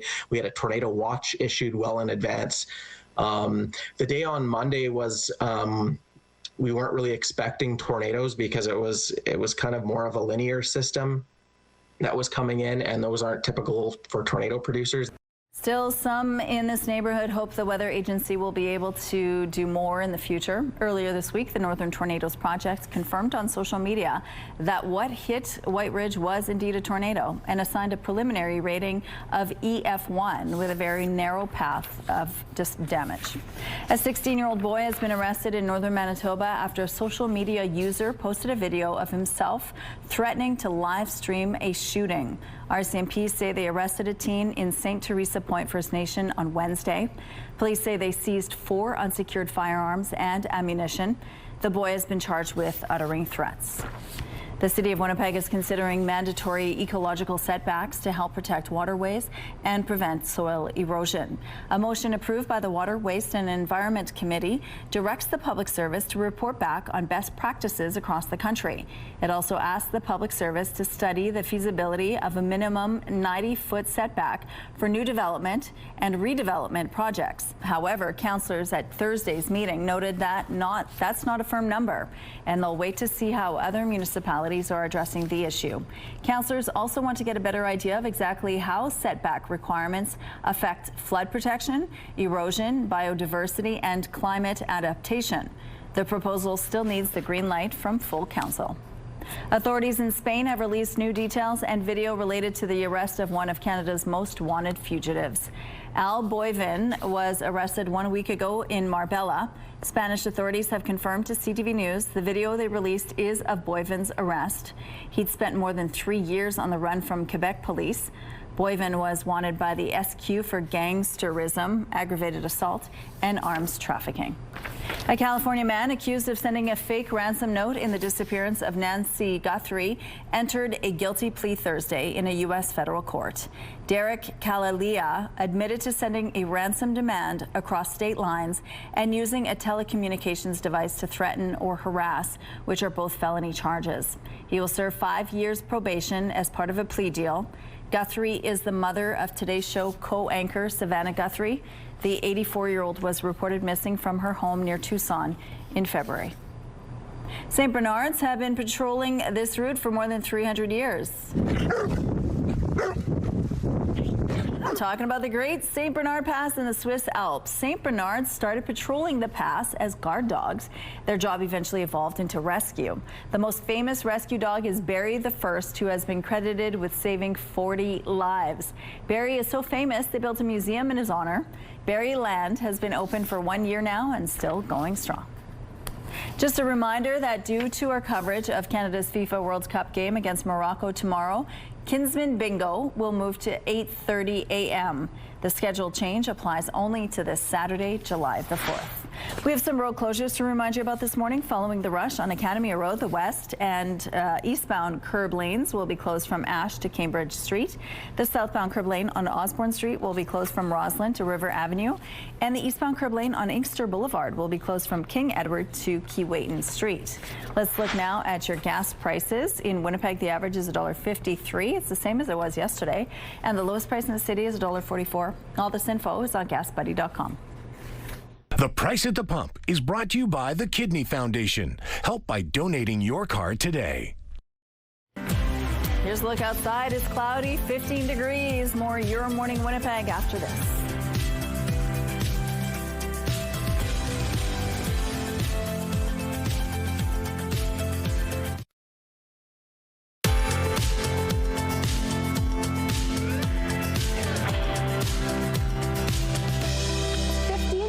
Currently mostly cloudy outside, winds gusting west at 5 kilometers per hour. The pressure is rising and the humidity is sitting at 96%. So today in Winnipeg, we're going to experience a high of 23 degrees, but for our friends up in the north, it's mostly going to be sunshine today in the mid to high 20s. Thompson at 26 degrees with a few clouds peeking through. Churchill at 23 degrees, Island Lake 22 as well. And looking over here, Lynn Lake at 25 degrees, Flin Flon with 22 degrees, but they do have that risk of light precipitation in the form of rain or showers, including the Pa. Norway House at 26 degrees with mostly sunny skies for them. Swan River, Dauphin, and Brandon, Nipawa will all experience this thunderstorm, likely, according to Environment Canada. There is that risk for it. 30% chance of that. 21 degrees in Swan River, 21 degrees in Dauphin area, and Brandon at 20 degrees as well. Looking into today, as I mentioned before, Winnipeg, we're going to have this high of 23 degrees. That risk of a thunderstorm within the late afternoon and that light precipitation forming around 8 a.m. according to Environment Canada, with Gimli, Portage La Prairie, and Morden at 22 degrees. So all around in southern Manitoba, we might experience that light precipitation. We might experience that thunderstorm. So just keep that in mind when traveling about and have that raincoat or umbrella close by. Red Lake at 23 degrees and Kenora at 23 degrees as well, with Dryden at 23 degrees. Now, looking into our 7-day forecast, today our high 23 degrees with that risk of thunderstorm and that chance of precipitation, with a low of about 15 degrees, pardon me. By the time we get into tomorrow, we have that high of 26 degrees, so a nice hot day, but with that risk of thunderstorm and light precipitation. But in the early afternoon to late afternoon, by the evening time, it's mostly going to be clear, with Sunday being beautifully sunny outside, which is what we want to experience this time of year, some sunny skies. And that's going to be on tap for the rest of the week, besides on Monday with that possibility of precipitation. But for the rest of us, it's going to be sunny days, and that's a perfect time for summer events. Thank you, Tandy. And let's go now to Ainsley, who's hanging out at the Pickler, which is a brand new facility for pickleball. Good morning. I think I've found another sport that I'm not so good at, but I'm so competitive that I want to be. And this is the perfect place to be for that, because I feel like I've joined the pros. I am at the Pickler, and Doug Buss is joining me now. Tell us about the space, Doug. Oh boy, 10 courts, beautiful space, to be able to play on a professional court with proper lighting, proper sound barriers. So we play lots in Mexico, and so for us to be able to bring this to an indoor environment for here in Winnipeg is just something so special. And why does Winnipeg need a facility like this? Well, weather, I guess I'll say it that way. I mean, we've been playing since pre-COVID, and unfortunately, outdoor courts, which we love playing outdoor because we play outdoor when we're in Mexico. But weather-wise, it just limits the game with wind and rain. And so having an indoor place to come and play is just so beautiful. And you've got people filtering in and out of here all the time, folks coming in as early as 6 a.m. You've seen success. Why do you think that is? It's a growing sport, and so we assembled, there's a group of 10 of us that's called the Pickler Canada, so we own the master franchise for Canada, and so we just saw an opportunity now that we've committed to open 63 courts here across Canada. Winnipeg is our first, so this is a franchise. We actually brought in 20 local investors from Winnipeg to work with us in regards to getting this location open. We opened in Toronto a month ago. We're opening in Saskatoon and Regina in September. We're converting a facility in Red Deer. We have a franchisee that's opening 4 in Calgary. So, yeah, it's huge. The opportunity's there. So. If I'm walking in here for the first time, what do you want me to feel? What do you want me to do? Number one, community. Welcome. We welcome everybody, whatever skill level they are, and that's the beauty of pickleball. You can play at whatever level you want. I'm not as competitive as my wife. She's a fantastic player, but I enjoy the sport. I love to win. Everybody loves to win, but at the end of the day, the opportunity is really to just meet new people. I've probably made 400 new friends since we opened this location. Where can people find you? Here on Commerce Court. So here in Winnipeg, is that what you mean? Yeah, Sorry. Yeah. Yeah, Commerce Drive. Where's Doug going to be tomorrow? No. I'll be here. My wife and I are here 5 days a week. Goodness. Pickleball 5 days a week. Okay, you guys, we're at the Pickler. I haven't really done a full rally with cameraman Kenny yet, so maybe you'll get to see that. Yeah, great. Teasing below. Thank you, Ainsley. Yesterday's Portugal-Croatia matchup was completely sold out, and some of the cheapest tickets were selling for about $2,500 a seat. Ticket sales have not gone smoothly for all fans, and some have launched a class action lawsuit against StubHub in the U.S. CTV's Pat Foran reports. Again, it's above goal, and Fijian is there to head it home. The Brazil-Scotland World Cup game in Miami on June 24th saw Brazil emerge victorious with a 3-0 victory. Lifelong Brazil fan Mende Riyad of Scarborough attended the game and says he'll never forget it. For the 2 hours that the game was going on, me and my wife, we couldn't sit down for 10 seconds. Before Riyad went to Miami, he contacted CTV News after having ticket trouble with StubHub.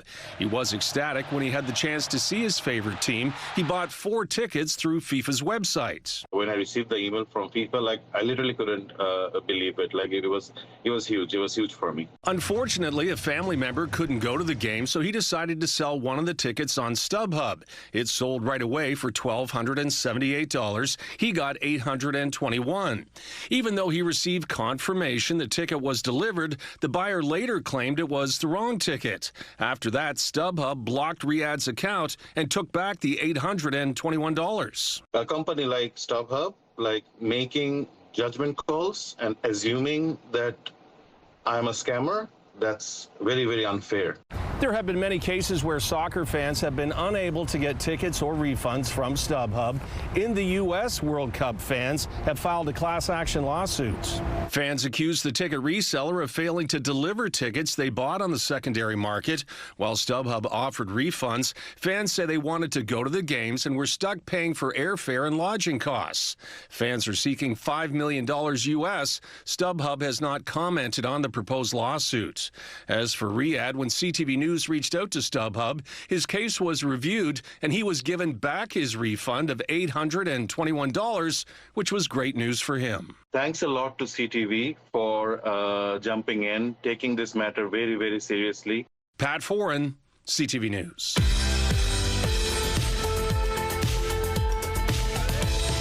Let's see who's celebrating a milestone today. Happy 18th birthday, Addison, with love from Grandma and Grandpa. Happy 12th birthday, Avriana, from all your family in Pinimutang. Happy 45th birthday, James, with love from your friends and family.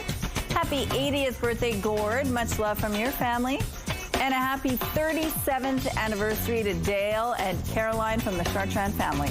To submit your milestone, visit our website, ctvnewswinnipeg.ca, and fill out the form at least 2 days in advance.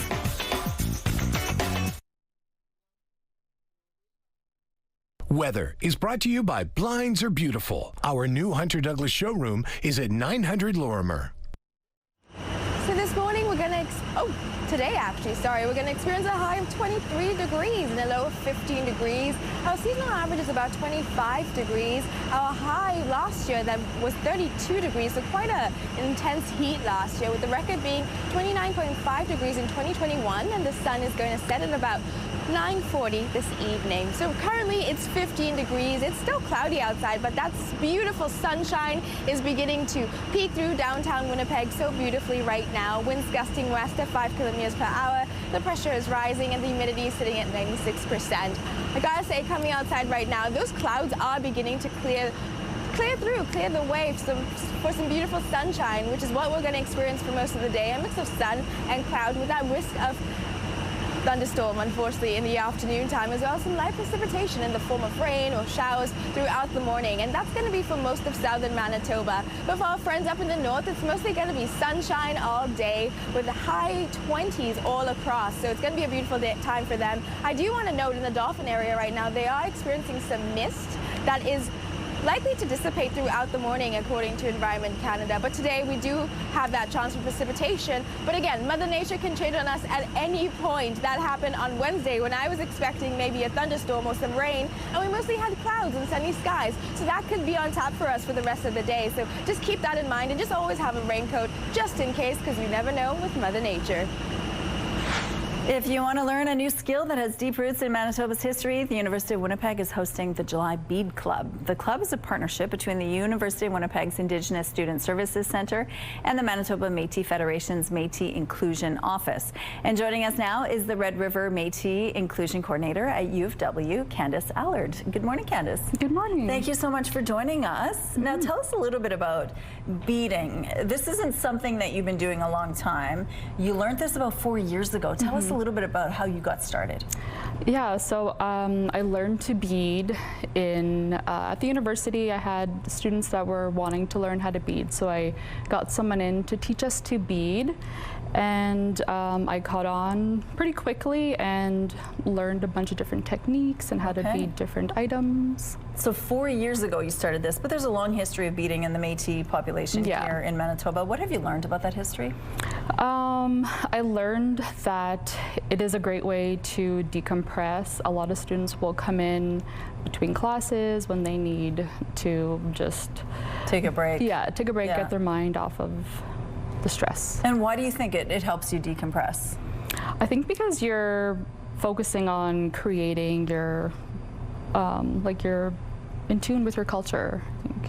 And you're zoned in. Yeah, right? So your mind is not preoccupied by everything else. And so you have a sample of some beading here. So this is what the Métis people are known for, is the flower beading, right? Yes. Describe to us a little bit about what the process is here. Yeah, so this one is actually the Métis flower. It has the 5 petals. So yeah, I've had started the outline and now I'm just filling in, and I'm using size 13 beads. Okay. And so what's interesting about the July Bead Club is that people don't need to have supplies. They could just show up, the supplies will all be provided, right? Yes, yeah. Okay, so will you be teaching the class or you have someone else? I will be teaching alongside, because I'm partnering with the gallery 1CO3 at the University of Winnipeg. So I'll be teaching with them. Okay, so you just picked up a white bead. Yeah. So you're gonna... Yeah, I'll go down through and pull it tight, and then there are so many different ways to bead. This is just the way that I have found to be the best for me. Did you go back in the same bead? No, I went up in between. There's these 2 beads, and then I'm gonna go through the last, like the one I just put down, and I'll pull it tight, and that way I can follow. Like I'll follow this outline. Because you just did the red outline, so it's all going to be the white beading at this point. Yeah. Okay, so how do you feel now? You feel more relaxed? I do. All right, let's talk a little bit about how the club works. What's the intent of the club? So beading club, I do it twice a week, and it goes throughout the school year into the summer. Yep. It's also a great way for students to meet other students, to meet staff, to get connected that way, and for the community too, like people who are maybe disconnected from their culture, and they can learn. So it's not just for students at the University of Winnipeg, it's for anybody who wants to learn about beading, which is great. And the other thing that's fantastic is you provide the supplies, you provide the beads, and it's all free, right? Yes. What does that mean to people when they come in and they learn this skill and they find out it's free? Well, they're usually surprised that it is free, because like the beads can be expensive, but and some students come and they don't even bead. They might just sit there and observe and chat and learn. So it's not always just about beading. Right. Yeah. Do you feel like you're making a real difference in these students' lives? I hope so. Because it's probably, I know from university, it's tough. It could be, exam time is really tough. So being able to bond with others and do something that takes your mind off of all of that, do you feel like you're making a connection that way? I think so. And if you know Métis people, we're all cousins. So it's been interesting too to see and to meet family. Yeah. Like distantly related. So okay, so this club is available to everybody, professors, staff, students, anybody who wants to learn about beading. And so if you want more information, we have a link on our website. Thanks, Candace. Thank you so much. Hello there, Kara Wagland in the Sports Center newsroom with your must-see moment from Thursday. And for it, we take you to the Canadian Football League. A little Thursday night football between the Argos and Stamps. First quarter, Chad Kelly under pressure, picked off by Zai Alexander, but you need to see this one more time. Beautiful one-handed catch by Calgary's DB. That's his second INT of the season. His pick also earns him your must-see moment from Thursday. And coming up today on TSN, we've got more World Cup action. Round of 32 continues as Australia takes on Egypt. It all gets underway at 1 p.m. Eastern Time on TSN 1 and 4. That's all for now from Sports Center. Have a great day. The TSN must-see moment is brought to you by Super Blinds and Draperies, featuring Hunter Douglas products. It's Friday, July 3rd. In waterlogged Dauphin, the province temporarily addresses the disruption to hospital services, but any long-term damage to the facility is still being assessed. Emergency responses by the numbers. A new report compiles call-outs to the Winnipeg Fire Paramedic Service and reveals which programs helping ease the strain on resources. And when it comes to helping the environment, you've heard of the 4 R's, but here's a 5th saying rah-rah for a program giving new life to old sports jerseys. Your Morning Winnipeg starts right now.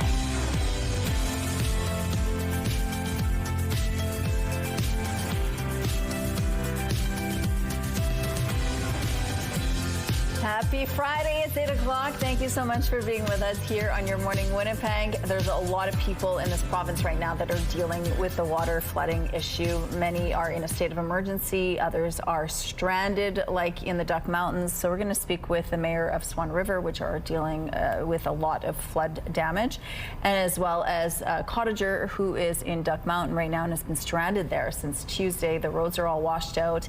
They didn't get power until last night, so we're going to find out the latest on that situation. But we don't need any more rain, but we might get some. We might get some, unfortunately. According to Environment Canada, we have that 40% chance for today and that risk of a thunderstorm in the late to early afternoon time. Right now, it's 15 degrees, mostly cloudy outside, winds gusting west at 5 kilometers per hour. The pressure is rising and the humidity is sitting at 96%. Now, looking through our satellite image again this morning, as you can see, we do have this pressure system that's been stalling in most west of us, in the west and southern border of Manitoba. So again, because of that low pressure system, we might experience some light precipitation or rain in the early mornings, rest of the morning into about 11 a.m., as well as that risk of a thunderstorm in the afternoon.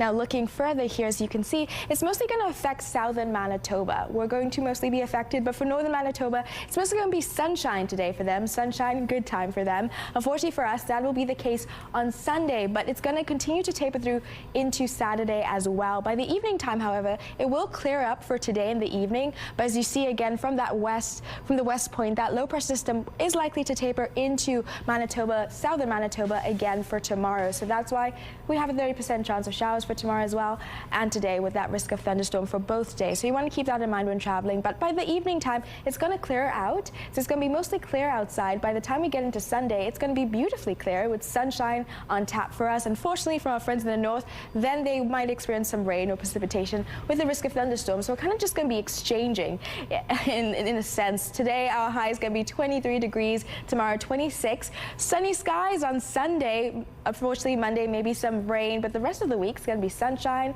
all day. Now, looking at our beautiful weather art pick of the day. Kristen, this is gorgeous. That beautiful owl, such intricate painting, honestly. To submit your child's weather art of the day, visit our website, ctvnewswinnipeg.ca, and fill out the form. Your art can be shown on Your Morning Winnipeg, and we'll also enter you into our monthly contest for a chance to win a $100 gift card from Crocodile on Keniston and Regent locations.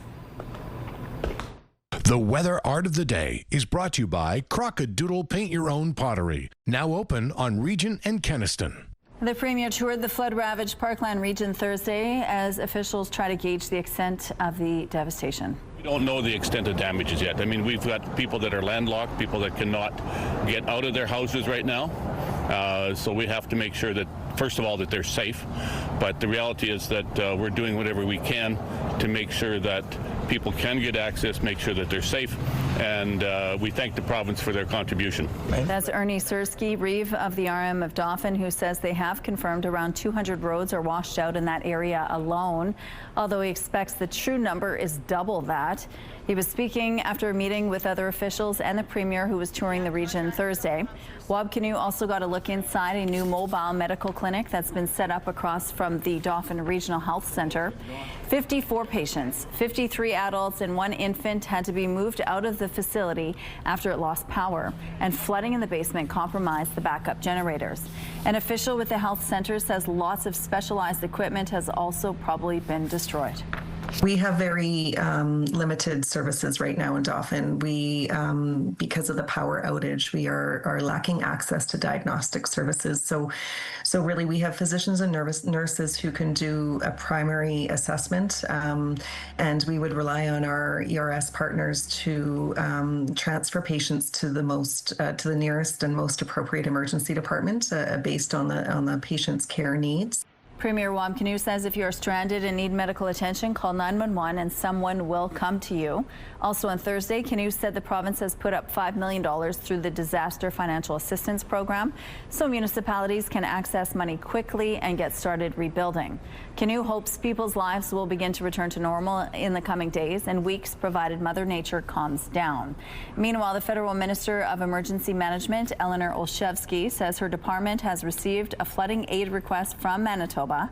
She says the request came in Thursday morning and that the governments are working together to assess conditions on the ground. Some positive news for folks from one northern community. The town of Lynn Lake says the mandatory evacuation notice is rescinded as of just a few minutes ago. In a statement on social media, the town says the decision was made after extensive risk assessments by Manitoba Wildfire Services and in consultation with the town's mayor and council. Even though residents can return, it says the fire burning south of town is still quite active and crews are still trying to keep it contained. Manitoba Emergency Social Services and the Canadian Red Cross are coordinating transportation back to the community. The town says PR 391 will be opened for residents to return. Residents were told to evacuate Saturday due to a rapidly advancing wildfire and the threat to critical infrastructure. The Winnipeg Fire Paramedic Service annual report is showing how busy emergency crews were last year and the programs that helped ease some of that pressure. WFPS responded to just over 136,000 medical incidents last year, a record number. Over 11,000 incidents were handled by the enhanced low acuity triage program. It allows 911 callers to receive care and guidance from an advanced care paramedic over the phone. That helped to resolve more than 60% of those calls without dispatching an emergency crew. Fire crews also handled more than 22,000 medical calls without needing to call in an ambulance. Despite that, there were 64 hours where no ambulances were available to respond to emergencies. Fire crews also responded to just under 12,000 alarms and more than 1,000 structure fires in 2025. Football teams change their looks all the time. This means a lot of outdated jerseys. A company in North Macedonia takes unused jerseys and turns them into bags, hats, and other swag. Its owner estimates after the World Cup, 20 million items become outdated. This company is able to reclaim up to 3,000 pieces a month. That's cool. Here's a look at what's happening in traffic now along St. Mary's Road. Things are moving well this Friday. No issues to tell you about at this point in the drive. If you see anything out there, though, please give us a heads up. Traffic is brought to you by Curtis Carpets, Manitoba's flooring experts. It's time now to see our sports team moment. Today's pictures from Saint-Pierre-Joli. Nicole shared this photo and said, going to a game in Winnipeg to watch the Jets. That's a really great memory. And you can also participate in this contest. Tell us about your most memorable fun team moment. Attach a picture and you will enter the draw to win a $100 Chicken Chef gift card. Head to the contest page on our website, ctvwinnipeg.ca, and fill out the form with your answer and your picture. Good luck. Your Manitoba sports team moment brought to you by Chicken Chef, where memories are made. All right, let's go back now to Ainsley, who's hanging out at the Pickler, which is the brand new facility for pickleball in our city. And pickleball is for really kids of all ages. Good morning. Well, the biggest kid is cameraman Kenny. Yeah. This is honestly one of the reasons we booked this, because the guy loves pickleball. If you see him, at your local YMCA, you tell him I sent you to kick his butt. But it's not just the retirees and the older ones. Look at Lexi. She loves pickleball, and you're really an ambassador for the sport. Why should people who are young and of all ages take part? So I think pickleball it's really taken the world by storm, and a lot of young people are starting to play because they're starting to work normal jobs and 9 to 5, and they're really able to find a sense of community and belonging here. You don't really need to be a professional pickleball player or have this crazy athletic background to be able to thrive in a sport like this, because you just come in and you're able to play with people of all ages and all skill levels and really just have that sense of community. And you mentioned the physicality to it too. A lot of younger people, they're not drinking and they want to keep active and fit. Right, so we're seeing a lot of people coming in here instead of on a Friday night going out to the clubs and the bars, having active evenings and being able to enjoy being a part of something without having that really big strain of the Saturday morning scaries. And what are some of the other benefits that you've found in coming regularly? So coming regularly is one of those things where you get to meet people and see faces and start to build relationships with a lot of people that you wouldn't normally build relationships with on a day-to-day basis, and you're kind of connecting with a different genre of people that you wouldn't normally. Because it's growing and because it's new to so many people, what would you tell somebody who's a little bit reluctant on the fence to try something new? I would say put yourself out there, because this is one of those places where you don't have to be afraid to come in and mess up and be scared that people are going to get mad at you for messing up. It's such a welcoming and supportive environment where everyone is here to help you learn, and it's kind of still one of those sports that's growing, and we have so many helpful people that are here to help you grow and learn. You could take classes, you can join teams, be a part of groups, be a part of tournaments, and you're just always welcome to just learn, and that's one of the greatest things about this place. Thank you so much, a student of the game. Okay, if you're at a local gym, you see a guy wearing a shirt, I don't know, that he maybe got for free somewhere. His name's Ken. The CTV Live Eye is brought to you by Bath Fitter, your bath and shower experts for more than 40 years. Okay, it's 17 degrees right now, so it's warming up. Mostly cloudy outside, but that sunshine is peeking through again. Winds gusting east-northeast at 6 kilometers per hour. The pressure is rising and the humidity is sitting at 87%. So yeah, 17 degrees right now, so it's been heating up throughout the morning. Going to step outside to show you the current temperatures. In Gimli, it's also 17 degrees. Portage at 16 degrees with Brandon, 15 degrees. Dauphin area is 15 degrees, but I do want to note that they're experiencing some fog this morning that, according to Environment Canada, should dissipate by the end of the morning, but that's what's happening right there over there. In Island Lake, we're glitching here, but it's currently 14 degrees there, with Thompson at 15 degrees and Churchill 16 degrees. So up in the north, they're going to be experiencing much more sunshine on tap for them today. Mostly sunny skies with a little bit of clouds peeking through.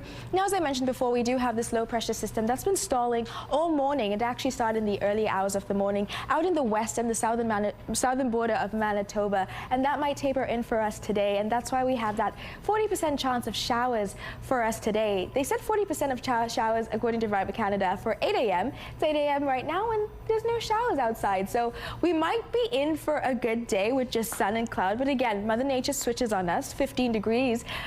17 degrees right now. Sorry, getting a little bit confused there. 21 degrees by the time we get into the afternoon with that risk of a thunderstorm in the late afternoons. Just keep that in mind with 22 degrees by the early evening around 5 p.m. Now looking at your 7-day forecast again, that risk of thunderstorm and light showers, it might not happen. There's a 40% chance of it according to Environment Canada. So just be prepared just in case, because you never know with Mother Nature. We are taking a break right now, but we'll be back with more CTV Your Morning Winnipeg. Wasting no time, the Alberta government pitched the route and builders for a new pipeline to the British Columbia coast just hours after Prime Minister Mark Carney announced a deal with BC to make it possible. The profits from this pipeline will generate billions in revenue over the coming decades for the provincial and federal governments and will enrich Indigenous communities that choose to partner with us, Premier Smith said. Major North American airlines say demand going into the peak travel season has proven resilient despite rising prices due to global conflicts and Canadians turning away from U.S. travel. As of late June, domestic economy airfares remained 11% higher than a year earlier, while international fares were roughly comparable year over year, according to travel search platform Kayak. Toronto's housing market tightened in June with fewer new listings and climbing home sales, suggesting that prices may increase further later in the year. Sales rose for a fourth consecutive month, while the number of properties added to the market fell, 3.8% from May and 12.9% from a year earlier, according to data released Friday by the Toronto Regional Real Estate Board. Those are your morning business headlines. For B&M Bloomberg, I'm Roger Peterson. Swan River issued a partial mandatory evacuation order for certain areas due to major overland flooding. And joining us now with the latest on the situation is Mayor Lance Jacobson from the town of Swan River. Good morning, Mr. Mayor. Good morning. Thanks for being with us. Now, tell us what the latest situation is in the community right now. Well, as you're aware that we had several areas in our lower part of the town of Swan River that had severe flooding, and that those areas are still flooded this morning. I actually live along the Legion Park just to the west of me, which borders the Swan River itself, and it has the park is underwater in my backyard to the pathways. Roughly yesterday was about maybe 7 or 8 feet, and I noticed this morning, so it's gone down since yesterday morning about 1 foot. So it has a lot of ways to go, but we still have several homes in the town in these areas that are partially or fully covered with water. Premier Wab Kinew visited the town yesterday. What did he tell you, and how did that visit go? Well, it was a quick visit. We talked a little bit about support for the individuals here, and I'm going to say that I mentioned to him that we have a lot of people. There's maybe 150 to 200 homes just in the town of Swan River, and I'm not including anybody in the rural areas that might be affected by this flood. But they're going to need help. We have hundreds of thousands of dollars worth of basements that are damaged, and we're going to have to be cleaned up, and perhaps maybe homes above the floorboards as well. And DFA may not cut it. And I'm asking the Premier to reach out to the Prime Minister to find some funding for these people, perhaps in the town of Swan River, in Dauphin, or Gilbert Plains, or elsewhere in the province of Manitoba that needs help. The federal government reaches out to many disaster areas around the country or around the world when there's disasters. And, it's time for the federal government to come and help its own people in its own backyard. It's been such a terrible season so far for people in the Parkland area. Roads have been washed out. Of course, homes have been damaged and flooding is happening everywhere. How do you speak with residents and keep their hopes up? That's not an easy thing to do, especially when you're waiting for waters to recede, which could take maybe, close to a week to happen. But you know, just talking with them, you know, I had some good, frank discussions with a few of them, and you know, they're obviously with high emotions, and they want to just get back to their homes and see what's going on. But all we can do is wait for the water to go down, offer what we can through, you know, our Town of Swan River evacuation center and the help that we're providing there. But you know, just keep.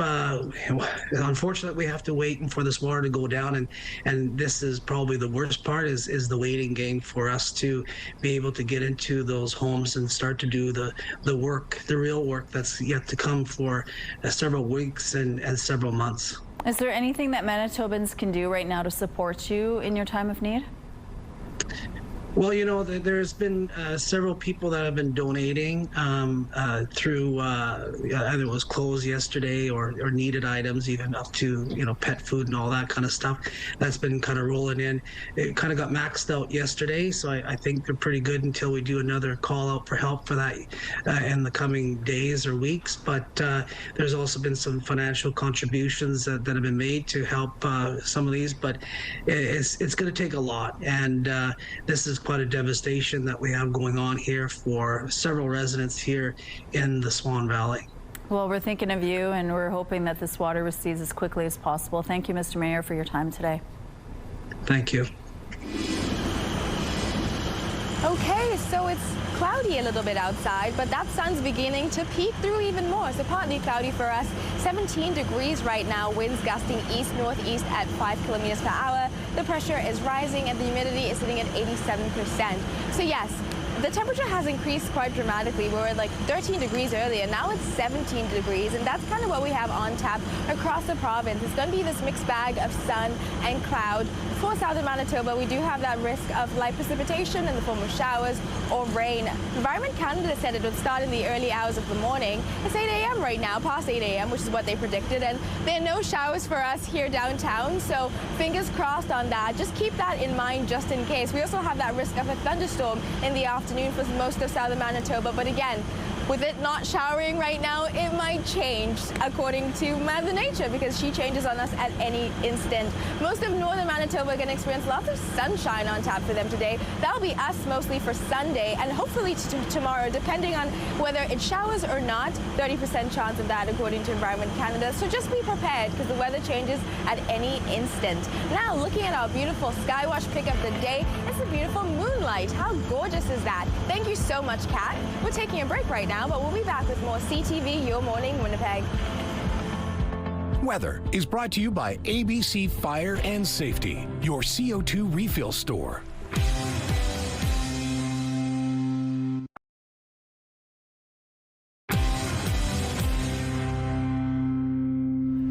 Good morning. Imagine booking a cabin months in advance, making plans with your family to join you there, and then when you finally arrive, the rain starts, and then it doesn't stop for days, leading to road washouts, your family unable to reach you, and then being stranded with no power for days. This is exactly what's happening right now in Manitoba's Duck Mountains. Joining us now is stranded camper Val Chartrand on the phone. She's staying at the Blue Lakes Resort. Good morning, Val. Hey, thanks for having us. Well, thank you for joining us. Now, take us back to how your vacation began and then what happened. Well, we booked a week with the family. We had like 6 cabins booked. We decided to come a day early, and then tragedy kind of struck on Tuesday. Power went out, roads were washed out. We had no food, water. Like, we had food, but it was, you know, in the fridge and stuff, so we brought all the perishables coming early, and we were without power until actually yesterday. And your family didn't make it, right? Because the family did. They made it to Dauphin, and with everything happening out there, they turned back and went back to Winnipeg that same day. So now you're stranded because the roads are all washed out leading into the Duck Mountains. So describe to us what it's been like over the last few days. Stressful, scary. We had no supplies. The store owners are trying their best to assist us and everyone in the area as much as they can. As far as going to, bringing their own electrician in to get the gas pumps running again. We're even currently running on like a honor system where if people need something, they're able to get it from them if we have it available. So it's lack of communication between everybody, I think, because we were being guided from family out in Winnipeg who were contacting other people, and they're saying to reach out to the owners here who would be able to assist us, provide us information. Nobody has contacted them. Nobody's let them know what to advise us. So it's just day by day I'm getting more information from outside than I am inside. Okay. And so right now, what have you been told about when you were supposed to leave today? This is the end of your vacation, but the roads are still gone. Yes.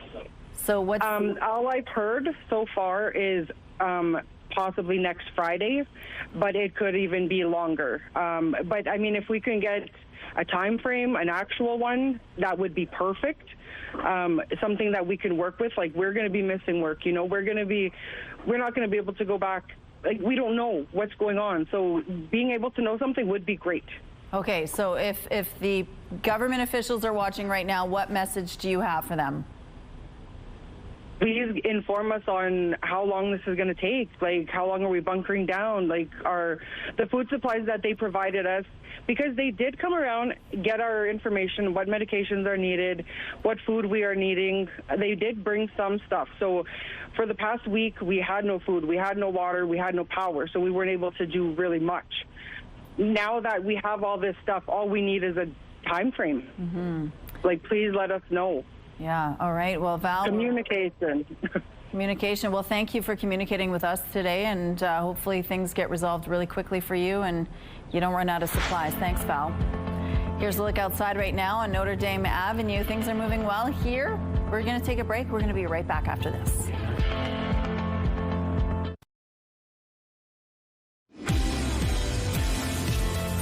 Degrees right now, mostly cloudy outside, but that sun's peeking through slowly but surely. Winds gusting east-northeast at 6 kilometers per hour. The pressure is rising and the humidity is sitting at 87%. Now, as I said before, we have this low pressure system that's been stalling out in the west and the southern border of Manitoba all morning, started early hours of the morning. We do have that 40% chance of precipitation in the form of light showers. We were supposed to have it at about 8 a.m. according to Environment Canada, but we're in the clear for now. But we still have that possibility, with the possibility of a thunderstorm in the late afternoon at about noon to about 5 p.m. That's the time estimated by Environment Canada, just to note. So just be prepared for that just in case. Our high is going to be 23 degrees, so pretty nice. Our seasonal normal is about 25, so just 2 degrees shy from that. Winds gusting northeast at 15 kilometers per hour, so very low winds today. Light winds across the province, really. By the time we get into the evening time, it's going to be 15 degrees with mainly cloudy skies. Winds gusting southeast at 10 kilometers per hour. And for tomorrow, we have a beautiful high of 26 degrees. Seasonal is 25, so 26 is kind of what we're expecting for this time of year. Unfortunately, we do have that 30% chance of early morning showers throughout the morning and in the late afternoon, that risk of a thunderstorm, as we do for today. But again, Mother Nature changes on us at any point. I thought it would have a thunderstorm on Wednesday, and we didn't. So it might be pleasantly lovely for tomorrow. But again, light winds for most of the weekend across the province. Now, looking at the 5-day forecast, by the time we get to Sunday, it's going to be sunny days. Beautiful time to go out with folks, with a high of 29 degrees. On Monday, we do have that chance of rain, unfortunately. Keep that in mind. But the rest of the week is mostly going to be sunny with a bit of mix of sun and cloud, but mostly sunny days ahead for us to start off this summertime feeling. RCMP and Thompson are asking for the public's help to find a missing 20-year-old male. Mounties say and Franny Constant was last seen June 19th in Thompson at an address on Hemlock Crescent. He He advised he was traveling to Winnipeg. He has not had any contact with anyone in Thompson since that date. He's still believed to be in the city of Winnipeg. He's 5 feet 10 inches in height, 145 pounds with black hair and brown eyes. No clothing description was provided. If you've seen Enfrani Constant or have any information on his whereabouts, please call the Thompson RCMP at 204-677-6909 or Crime Stoppers. People in White Ridge are still cleaning up the mess from a tornado that ripped through the neighborhood Monday night. That's why the twister caught them by surprise. The alert ready system that is supposed to warn about extreme weather was silent that evening. Our security cameras started notifying us of a commotion about 10 o'clock at night, and we saw debris flying everywhere. We saw our neighbor's roof in our front yard. Jody Dare wasn't home Monday night, and while her security cameras may have informed her about the tornado, no weather alert came over her phone. It seems no one in White Ridge got an alert-ready warning about a potential tornado. It was a different story, though, on June 9th when weather alerts rang out on cell phones across southern Manitoba, including in Winnipeg, although no tornado actually touched down here. According to Chris Stammers from Environment Canada, it's because there were differences in the storm dynamics between that event and the severe weather of earlier this week. June 9th day was a kind of a high-end supercell tornado day. We had a tornado watch issued well in advance. The day on Monday was we weren't really expecting tornadoes because it was kind of more of a linear system that was coming in, and those aren't typical for tornado producers. Earlier this week, the Northern Tornadoes Project confirmed on social media that what hit White Ridge was indeed a tornado and assigned a preliminary rating of EF1 with a very narrow path of damage. A Kansas City bakery is giving its customers a taste of the wedding of the year. We host a Swiftie week in the bakery. We have a lot of Swiftie fans, and we are big Swifties here at the bakery. And so we thought it would be really fun to bring Kansas City together, celebrate Taylor and Travis, and do it in this way. They're selling Taylor Swift and Travis Kelce themed cakes. Of course, Kelce plays football in KC. The store is selling white mini wedding cakes iced with their names and with other Swiftie references.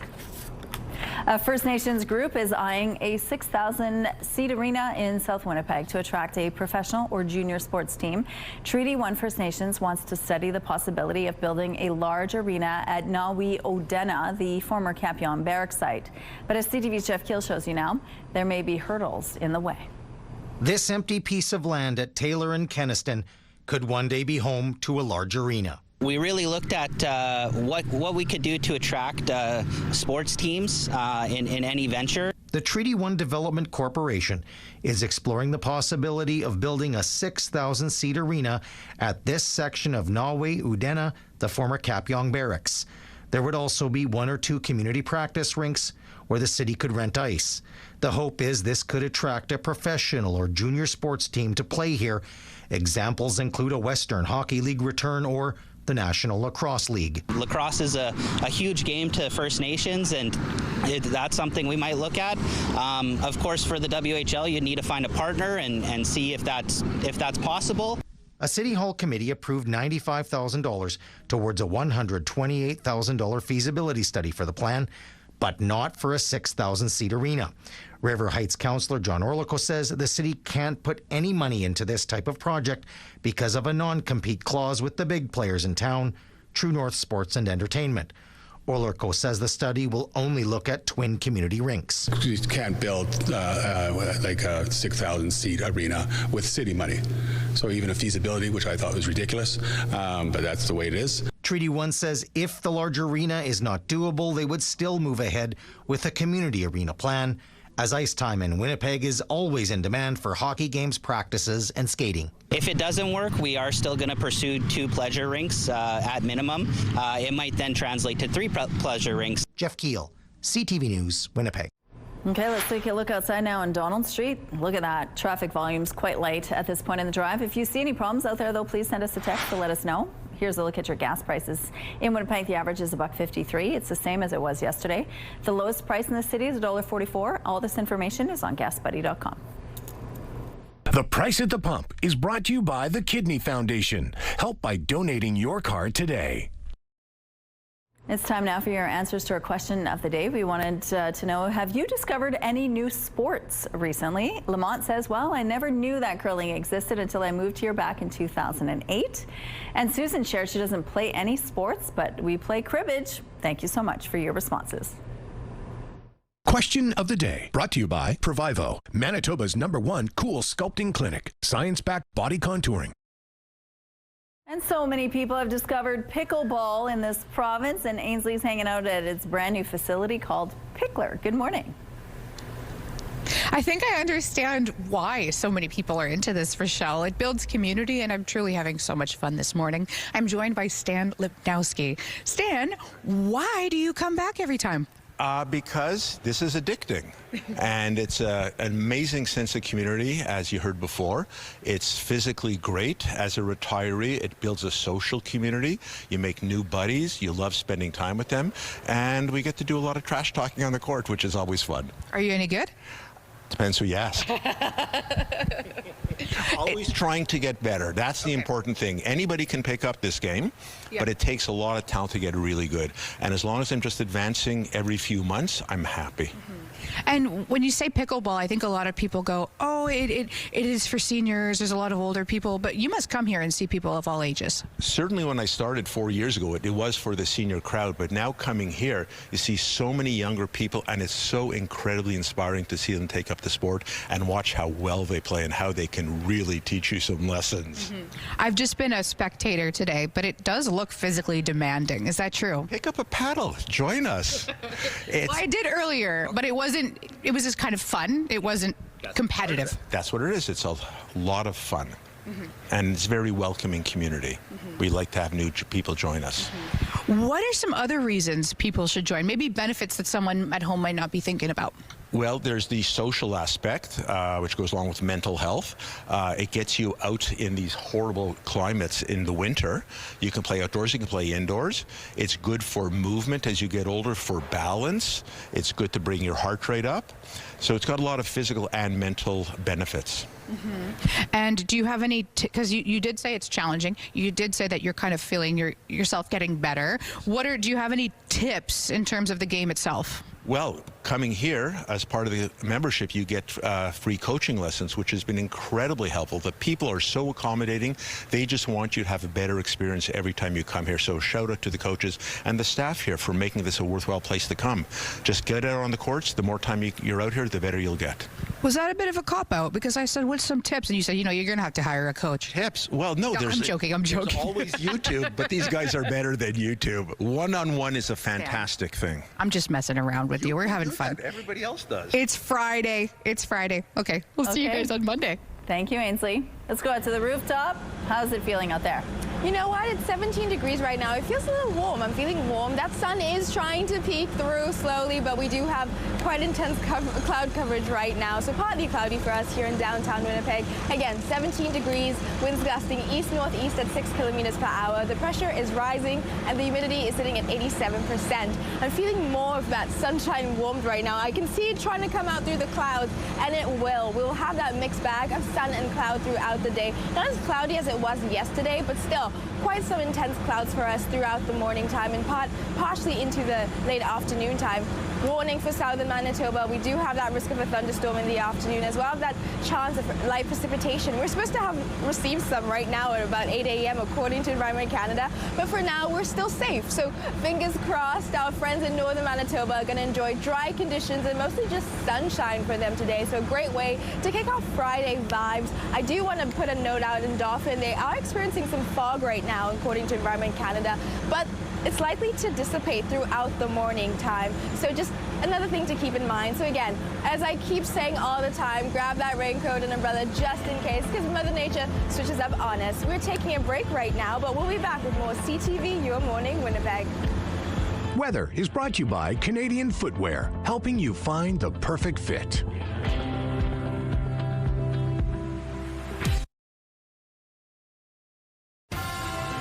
Have a news tip? When you see news happening, let CTV News Winnipeg know. Text your tips, pictures, and videos to 10400. That's 10400. Message and data rates may apply. Good morning, it's 8:45. The introduction of generic Ozempic or semaglutide injections in Canada was expected to prompt a flood of new patients to the generic medications. But a new move by Ozempic's manufacturers may change that. CTV's Pauline Chan has more. Richard Hall has type 2 diabetes and began taking Ozempic 2.5 years ago for glucose stability. Immediately, there was a change in my readings, my glucose readings. It is truly a profound effect that you see in some. There are averages that you expect, somewhere between 10 and 15% on average body weight loss. But it's not just a benefit in weight loss that doctors are noting. Since its launch, it's been my pleasure to see benefits for the heart, benefits for the kidney, new benefits for the liver. And so that means that, yes, we're managing diabetes, we're managing weight. But the cost, covered under Hall's wife's benefits, have been prohibitive for some in the past. Somewhere between about $250 and $350 per month. But the price of both the brand name Ozempic and the generics is now about $80 per month. Since the generics were priced that way, and Novo Nordisk, through its support program, is now matching it for the first time that I've seen any product do that. Which means that if the price for the brand name drug is now the same as the generic prices, there may be no need for patients like Hall to consider taking generics. And Dr. Alex Abitbol says some private insurance may not have added the generic semaglutides to their formularies yet, prompting even slower adoption of generics. Ozempic maker Novo Nordisk has set up a webpage for Canadians to register for the savings card. I don't know what the ODB situation will be in a year and a half when I turn 65. I haven't looked that far to see if it is covered. And Dr. Abitbol says there are even more potent semaglutides on the horizon. You should talk to your family physician, go through the benefits, the risks, make sure you carefully consider your own individual scenario. Pauline Chan, CTV News. If you're planning to host a gathering this summer, food arguably plays the biggest role in ensuring your party is a success. A charcuterie board gives guests several tasty options and textures with a fun twist. And joining us from Pecos Charcuterie is Megan McMaster. Good morning, Megan. Good morning. Thank you so much for joining us. Thank you for having us. Now, charcuterie boards, that's your specialty. Yes. Tell us what it is about a charcuterie board that makes every party just explode.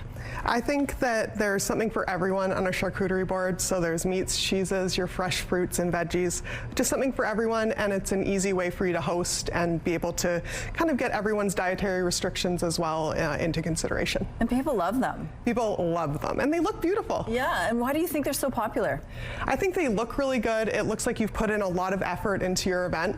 And again, there's something for everyone. Okay, so if you are planning to host a backyard party, for example, or a wedding, why is a charcuterie board a good way to sort of make everybody happy?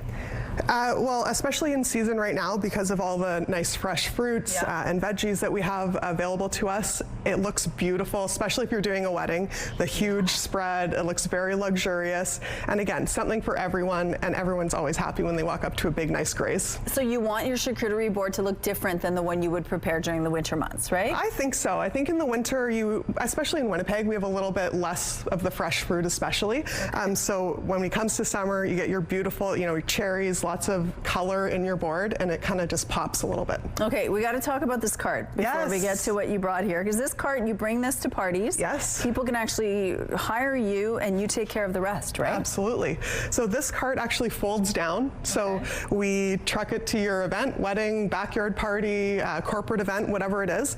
Everything is pre-prepped, and we get there and we set up, and then we actually stay to serve your guests. So it kind of elevates your party a little bit. Nice. And there is an umbrella. Yes, usually. Which you obviously can't set up in here. So it's shaded and people have an option to sort of stroll around and enjoy it while they can. And it's actually really nice because these actually have ice underneath. So it keeps everything nice and cool, especially for outdoors. Okay, so what do you have here today for us? So we have kind of our crowd favorites today. So we've got lots of meat and cheese on this side. So we've got some salami, prosciutto, and then a kielbasa there. People always love that. These are what you should have winter or summer? Winter or summer. These are like your go-to meats and cheeses. Okay. Our cheeses that we have, our crowd favorite that we always have is this black pepper cheddar. People love that one.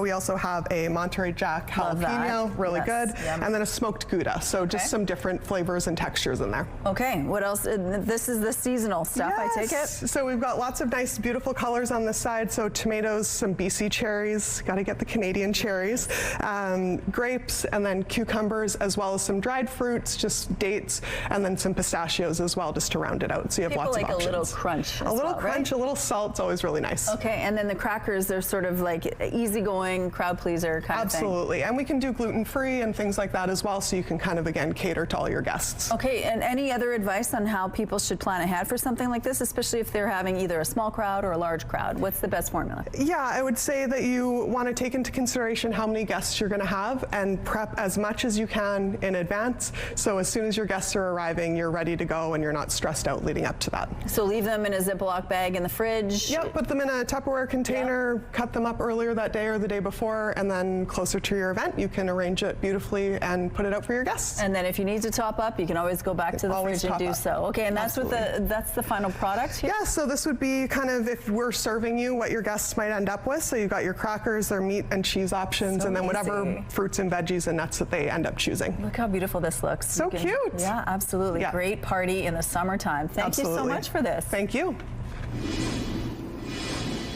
17 degrees right now and mostly cloudy outside, but that sun is peeking through. Winds gusting east-northeast at 6 kilometers per hour. The pressure is rising and the humidity is sitting at 87%.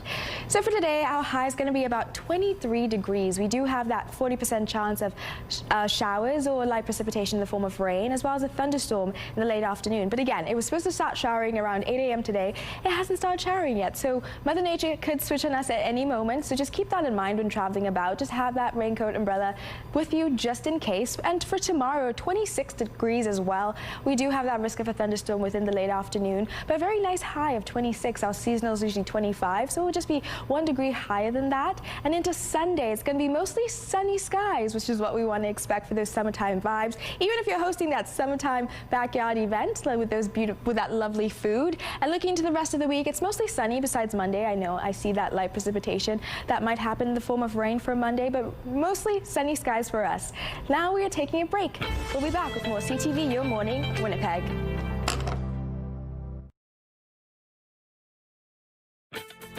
Rooftop arrangements provided by Lacoste Garden Center.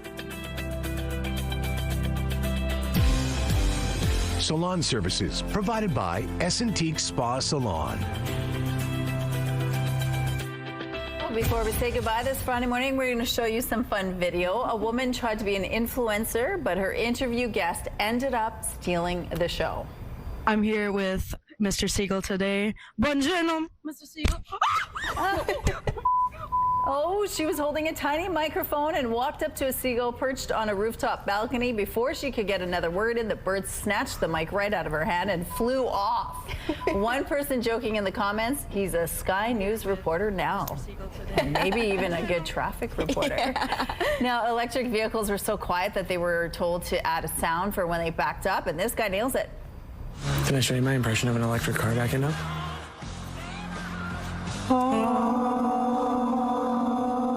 If you've never heard one before, you've heard it now. Patrick harmonizes the note and puts it together for the perfect EV impression. I think it's pretty good. Yeah, it sounds like a choir. Absolutely. And then finally, flying is not comfortable at the best of times and is even worse if you're tall.